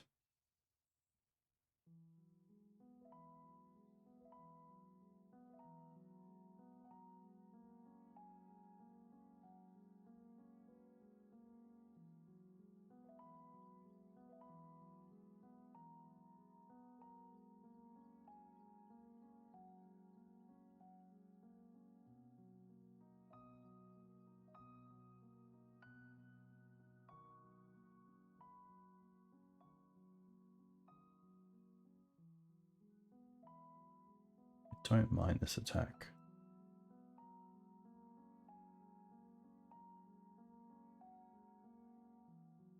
Sequencing here is so rough for me. I really apologize. Definitely not my best work.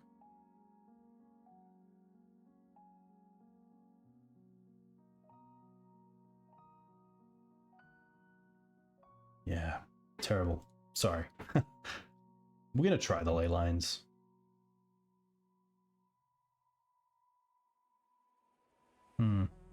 Probably like the extra Loam. And then... no, we're actually over now. I could see going down on Mox. And potentially... just go down to 1 Loam. If I had some sort of removal to my lands, I'll probably keep it. This is a 2-lander with the ley line, and we have the Loam, so I'm going to keep this.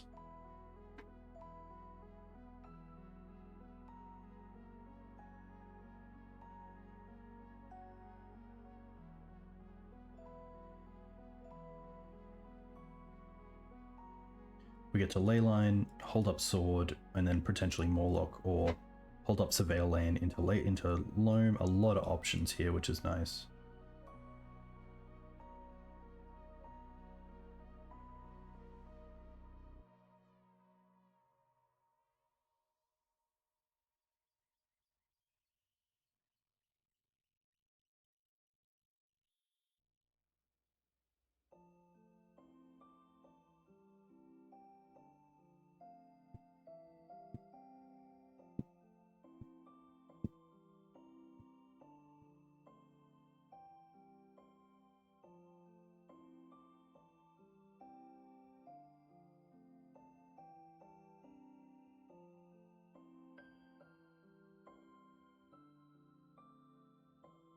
Fetch once.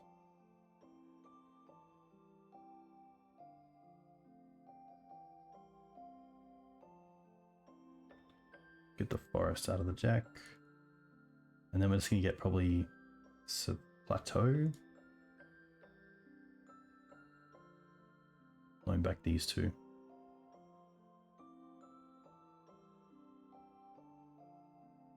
And then even if for some miracle they have like a Magus next turn, we still have the Mawloc.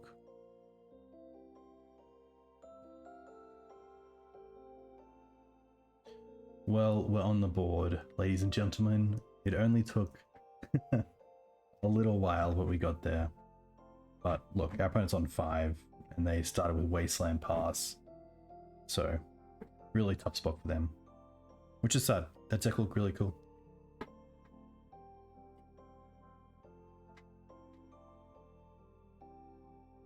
I would love a way, there's no card off the top other than Minsk, and I guess 6 that really gives me card advantage off the top.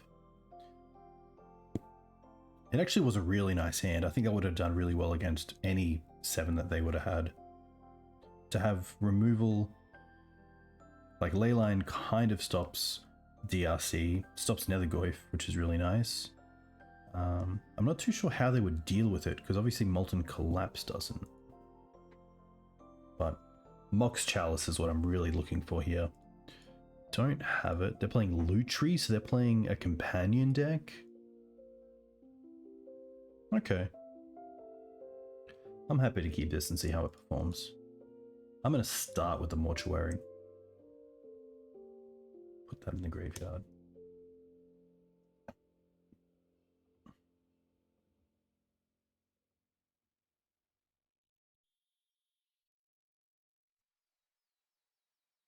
Ooh.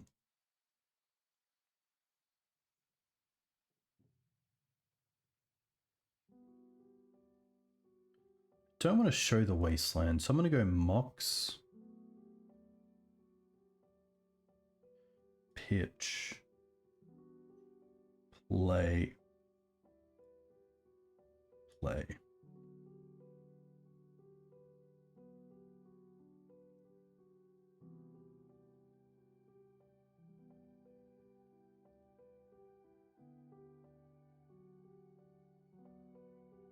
Some sort of combo deck? Yeah. Okay, Bolt's fine.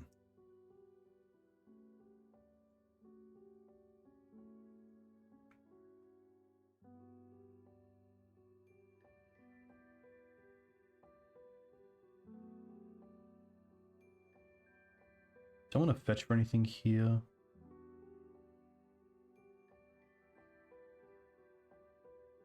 Okay.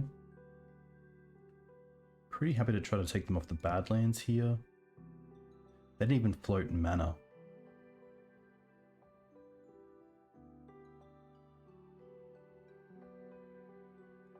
White, green, green. With this knight, we would have Sage next turn, which is kind of cool.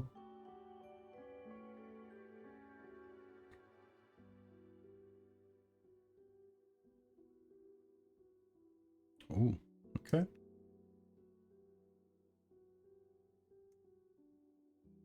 We could play the Dark Confidant this turn, or just hold up Stage, which I kind of like. Stage takes 2, which is only 1 left over.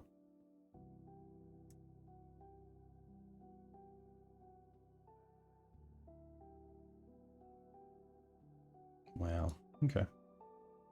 The chokes, the blasts seem good.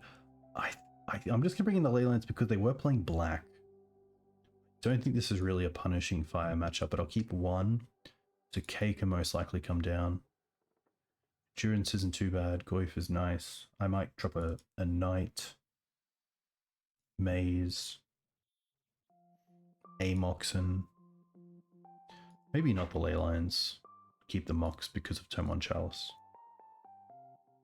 Maybe the Forces, but we'll see what happens.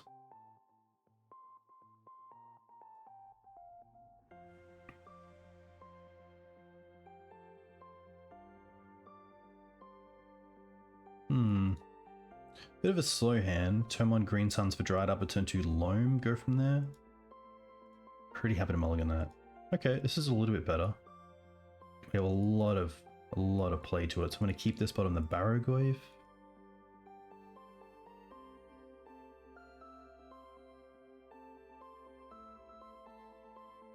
Oof.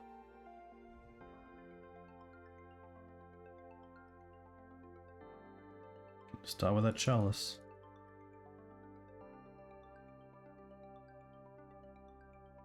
Okay.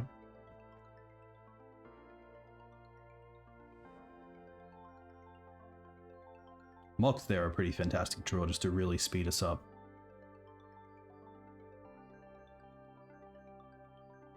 There is one card that starts with M, ends with N that I do not want to see.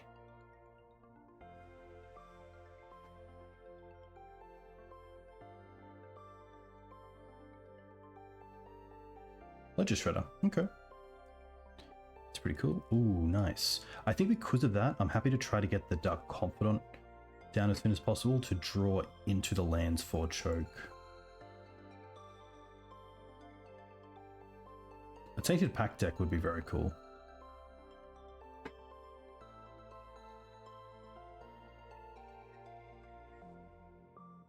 Also, this is whenever you cast, so you can still send spells into the Chalice.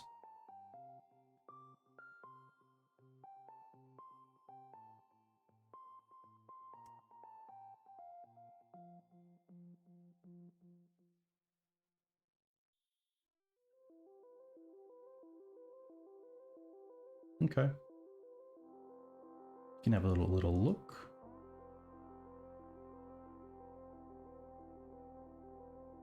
It's between these two. Probably the choke because of these.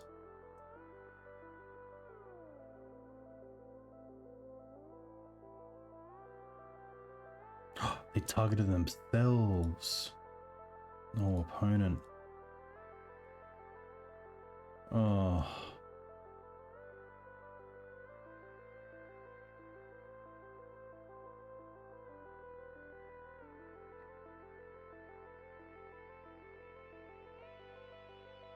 They do have a clock, I'll give them that.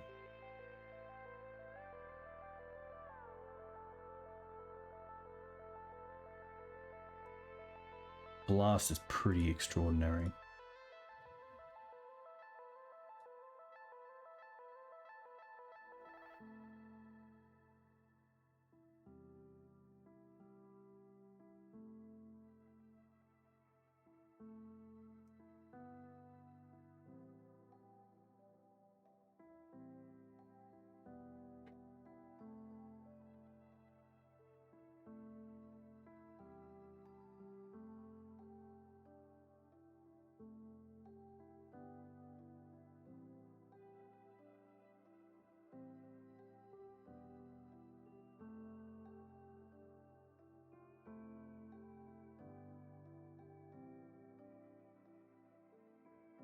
Hey Nosman, welcome.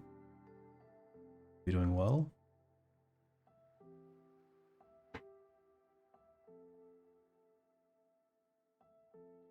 So, oh, I guess we can't blast because of the Chalice.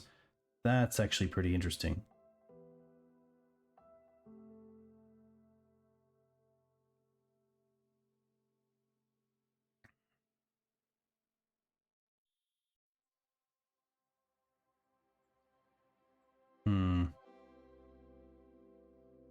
Yeah, that's a tricky one. It's a really tricky one for them.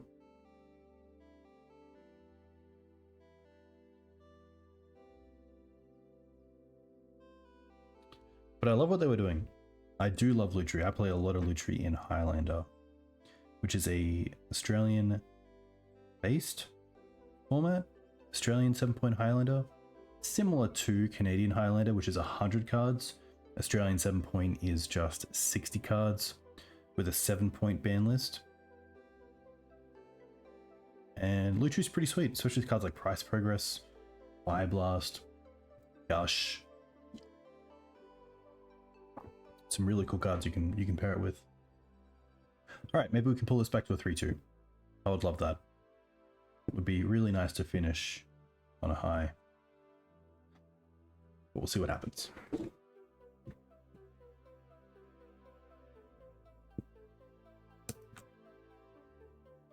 Yeah, the bobs are tricky. I do like the bobs alongside Chalice because it gives you typically, like, you know, no swords, no bolt, no fatal push, but Bowmaster being able to answer Dark Confidant quite easily is where it gets a little bit tricky. Because you can't really Chalice on 2 before you Dark Confidant. We're not playing Cavern Souls. That's probably just a little bit too slow. I didn't even know why I'm saying that. That's obviously too slow, but just so it's there.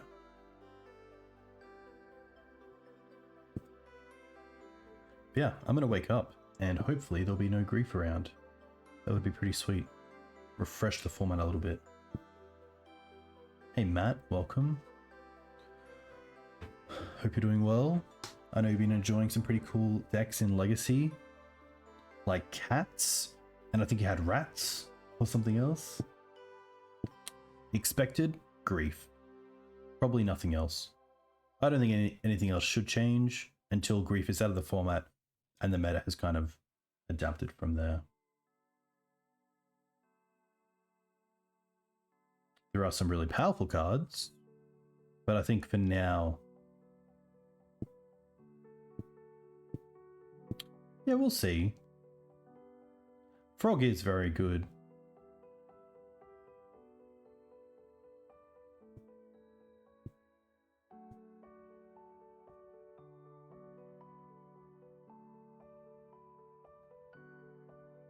I do, you know, Frog is powerful. It's very good against the decks that I typically play. But I'd be happy to see, like, Grief go and then reevaluate. See what changes that does. Because, like, I would love to play Frog. I'd love to play it in this kind of deck. It was sweet. Didn't feel too overpowered, but yeah.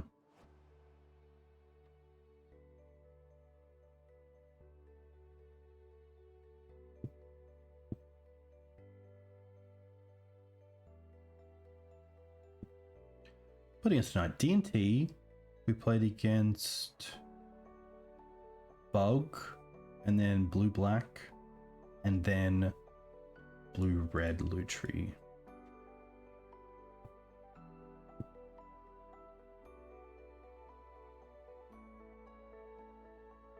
I guess if you didn't play Bobs, you could play like 2 Library and then max out on Bowmaster. A little bit tricky here, like white, white, green, green, red, decay. Not really where we want to be. Oh, okay. Keep this and probably bottom the Minsk.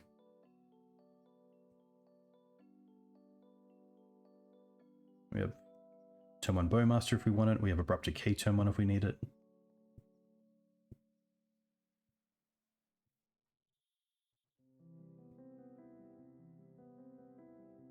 Ooh, Eldrazi.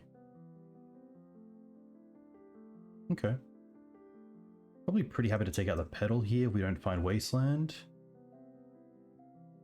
Yeah.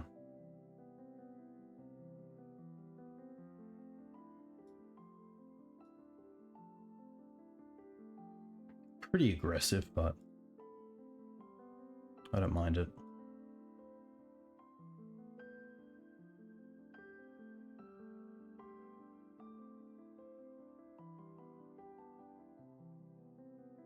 Also, no swords in the main is pretty brutal here. Yeah, I'm happy just to concede to that. Swords. Don't think we need the Force of Vigors. The Chalices are pretty easy cuts. I like the Loams. Maybe just the Ouphe. The Ouphe does something. Gets a good Chalice for 0, but it only hits the Lotus Petals. Yeah, Teeg is pretty interesting as well. Maybe the Endurance.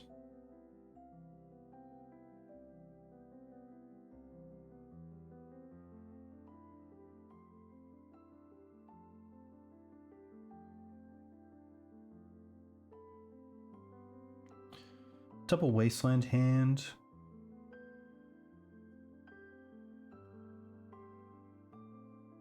with the ability to green suns for Dryad Arbor early on.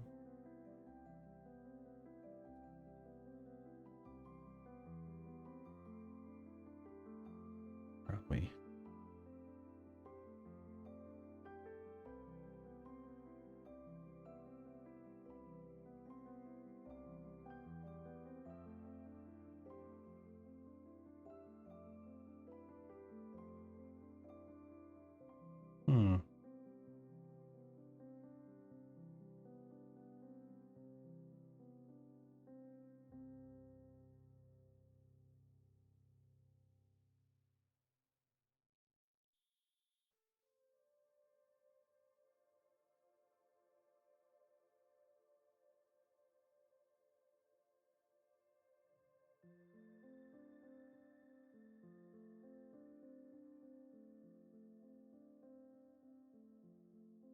Really want to see a Soul Land early on.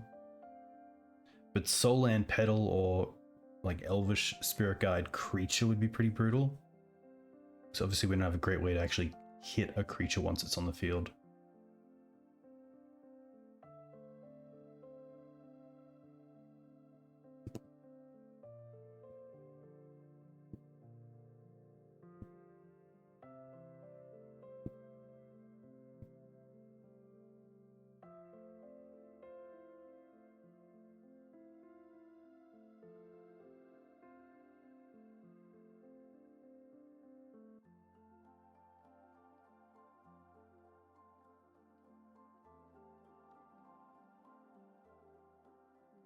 I think if Daze got banned, I would probably tap out. I think Daze is like the puzzle that I really enjoy about Legacy.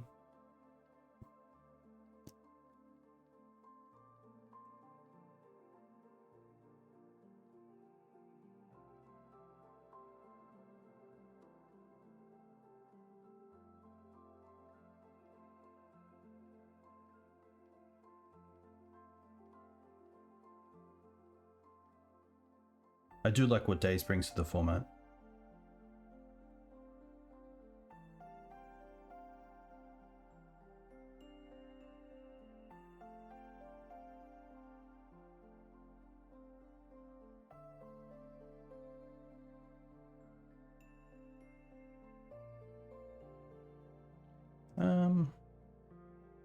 If they get a glaring, I think I'm okay with it.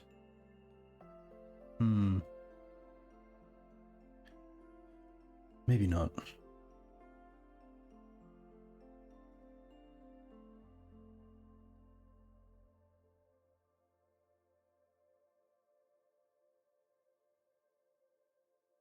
Yeah.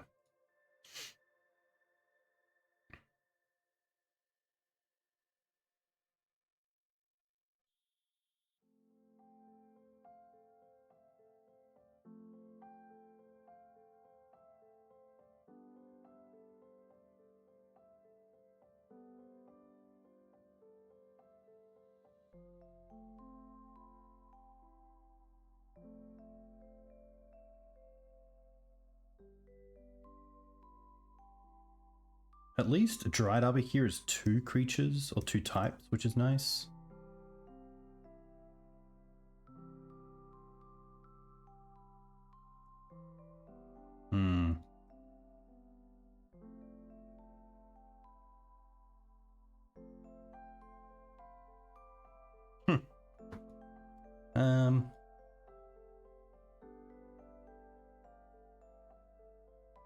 Yeah.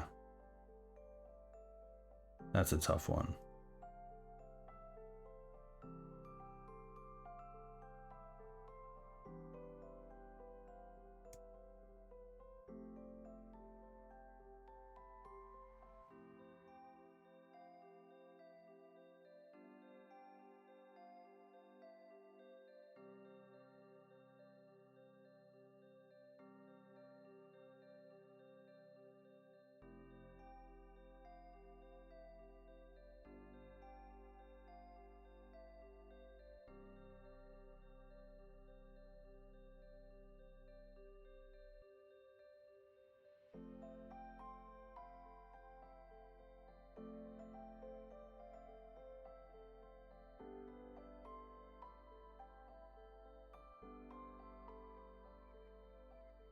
don't think Collector Ouphe is worth playing here.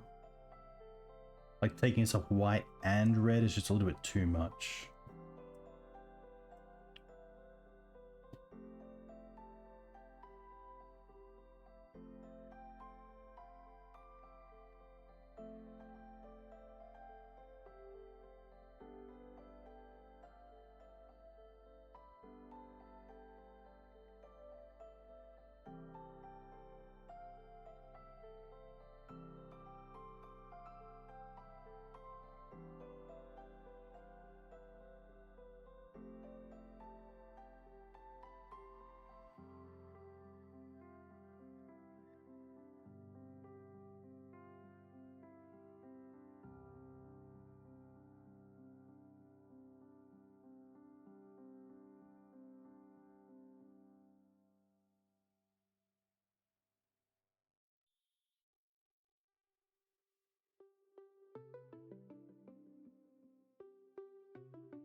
Okay. I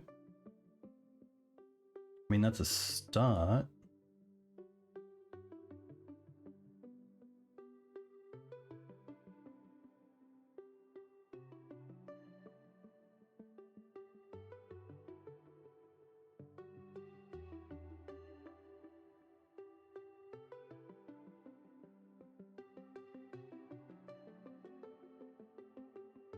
But like, Dismember here is pretty brutal. No Dismember.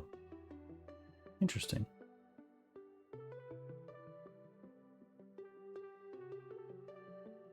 I guess just because of the red creature, we will stay back here with the maze. The one that gives our haste. But maybe I'm reading it wrong. Maybe it needs like another big creature as well. Line breaker, yeah.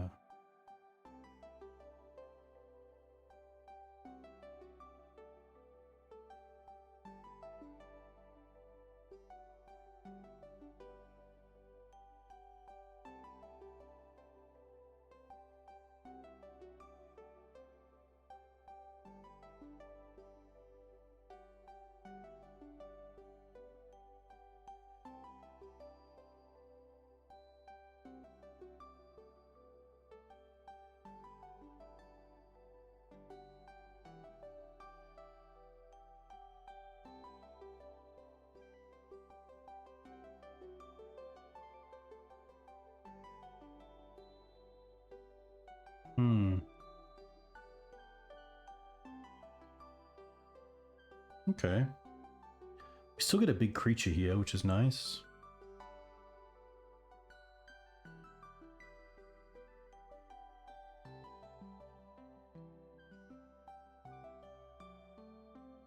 I'm just talking about the matches that I played against Eldrazi. They've all played the red creature that gives other ones haste.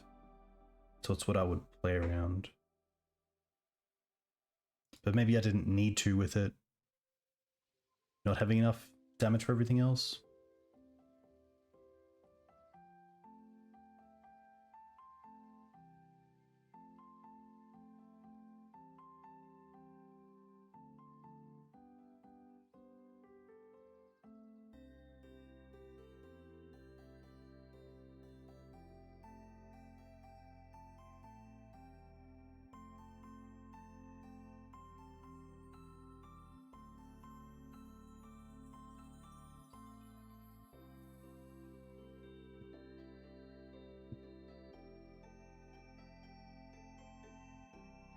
Nothing has said so far that they're mono green. At least I don't think.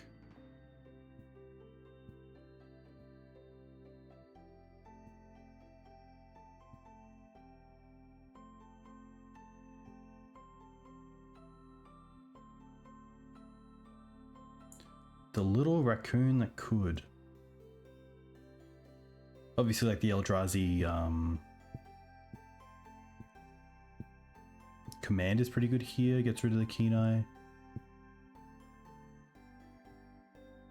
The Ouphe draw with like a mana, the mana we have, Ouphe isn't great.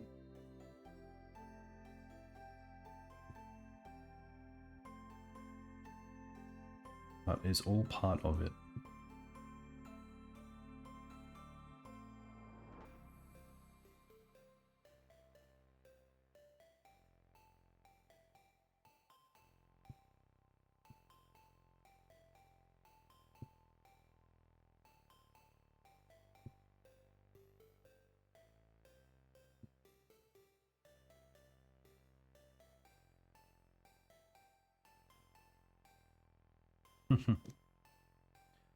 This card's been pretty impressive.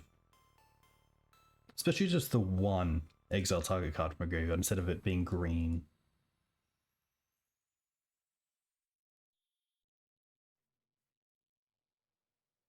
This card's great value. Really, really strong. Especially with the ability on cast.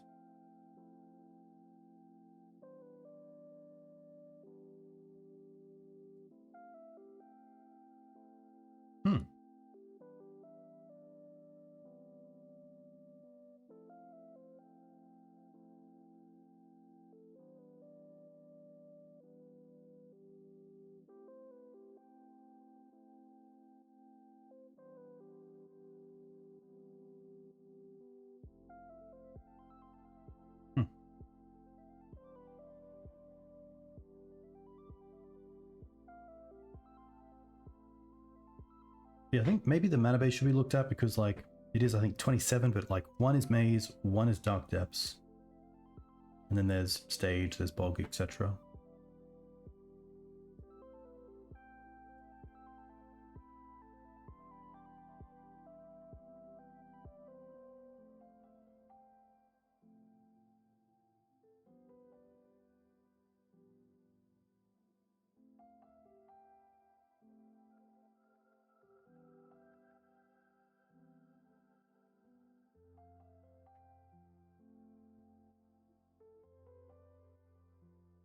We could just fling with Knight, I'd be very happy.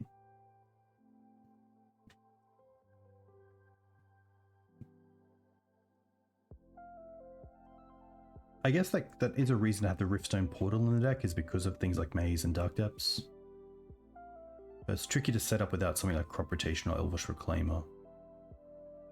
Really rely on those Knights and Loams.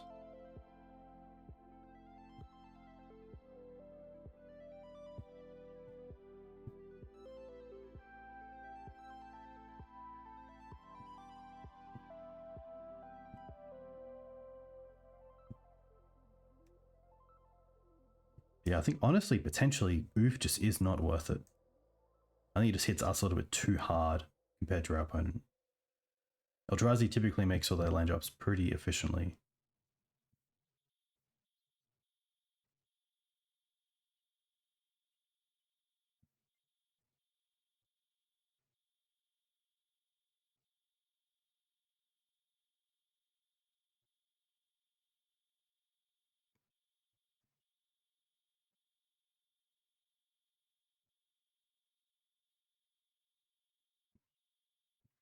Inverse spaghetti. Yes. It's tapping the Wasteland, which is good.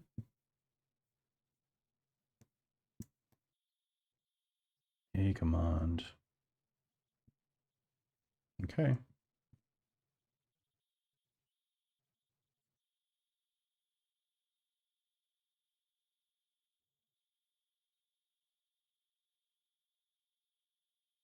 Oh, this is two types, I believe. Maybe Kindred and Eldrazi, or just Kindred instant? Yeah, no, that actually doesn't work the way I thought it would.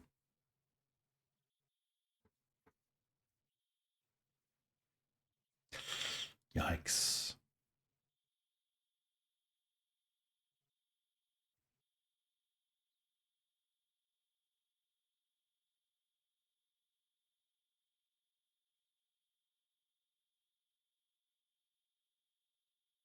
There's no great attacks because of the maze.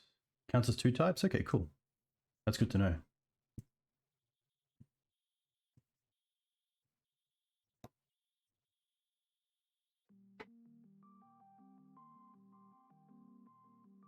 Two super types. Nice.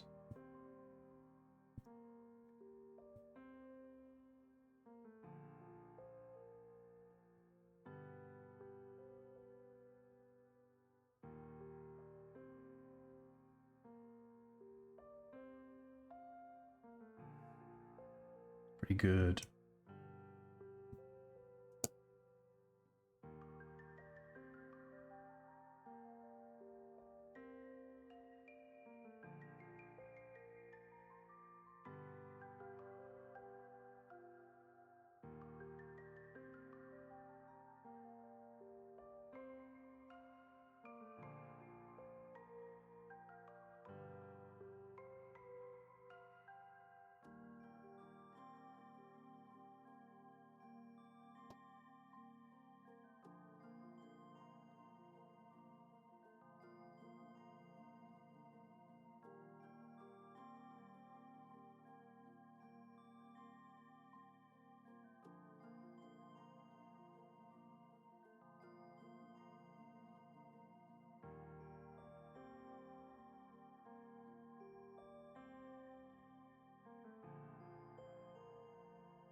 Nice. Okay.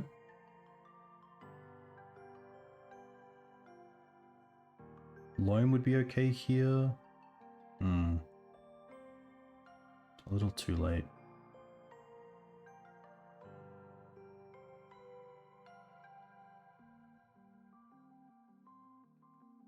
I don't think it's worth... Obviously attacking isn't online because of the maze.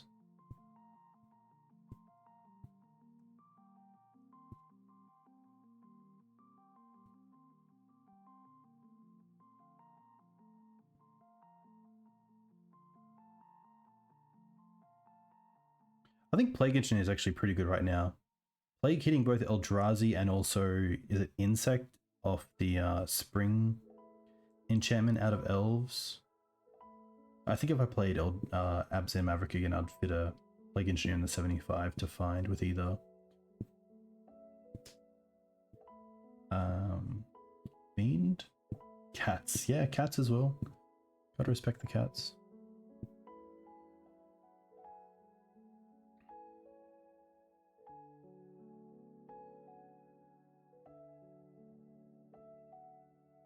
Damn. A little bit too easy, unfortunately, tonight. But yeah, I think if we switched it around, like, I think in the current metagame with, like, Eldrazi, the Chalices should probably just go side. And then the Swords main deck, if you do want to have the Chalices. But I think, like, the mana base is probably where I would do some work. Like, the Bobs are a little bit tough. Although they are really good on turn one. On the play, on the draw, or anything other that is feel a little bit too open. But yeah, I think if 4-color was to come back with red, it would take a pretty big printing. Or a pretty big banning as well. Like, Bowmaster does subtly a fair amount to this list, where like Dark Confidant, Minsc and Boo, even Grist to some extent, and sometimes getting rid of the creature that you want to sacrifice to Grist. But yeah, otherwise it's fun. It just isn't as competitive as where it was once, which is kind of sad. Shifting as well, I think I'd probably just change this up for another land because it doesn't come online as much as you want it to. And I think just being another green source in the deck alongside like depths and stuff, it should probably be something else. I don't think Yava Maya works because you are somewhat mana denial with Chalices and Swords and Wastelands. That, you know, taking your opponent off green and then giving it with Yavimaya is pretty rough. Depths always felt just a little bit too far away, that I probably wouldn't have minded Saga in the list, and therefore things like Vexing Bauble potentially, which has a little bit of room to play with in terms of hitting things like Force and Daze or Lotus Petal, but then also drawing a card when you find it doesn't really you know, it's kind of done its job or isn't really there for anything else. So yeah, a big thank you to Ben for the donation deck list. I'll hopefully try and get this article up soon, but I think for Ben, just because I've been pretty slow with it, I'll try to Yeah, run this back twice with the No Grief Legacy, which I assume will happen overnight. Thanks, Bangkok. Hey, Deduce, thank you for the Prime sub. A huge thank you. Hope you're doing well. Hope you had a great week. But yeah, I'll be away until mid-September. So one thing to put on your radars is I do have a summit coming up, which is cool. So that'll be with some of the other members of the Sylvan Syndicate. That is the weekend of October 12th to 13th. So it's going to be like back-to-back streams. I have 6 currently in the mix, which is really nice. So if you've seen some of the content on the greensunsdinner.com, where we do the Sylvan Syndicate roundups, you might get a pretty good idea from those who was going to be on the channel. But it's not just going to be Maverick or Depths. There's a lot of different green decks that I will be playing, which is sweet, with some real like masters of those archetypes, which is cool because you always learn something from them. So definitely keep October 12th to 13th in check. But a huge thank you to you all for coming in and watching. I'm going to quickly see who else is streaming. Really cool to play. I really enjoyed Loam today. It was just tough to, obviously see where it currently is in the metagame, which is a little bit tricky. Hey Matt, thanks for the follow. Hope you're doing well. Who is playing? It looks like Tagores is playing. All right, chat. Thank you very much. Have a great week. Have a great few weeks, and we'll catch you next time. Bye. Where's that mouse?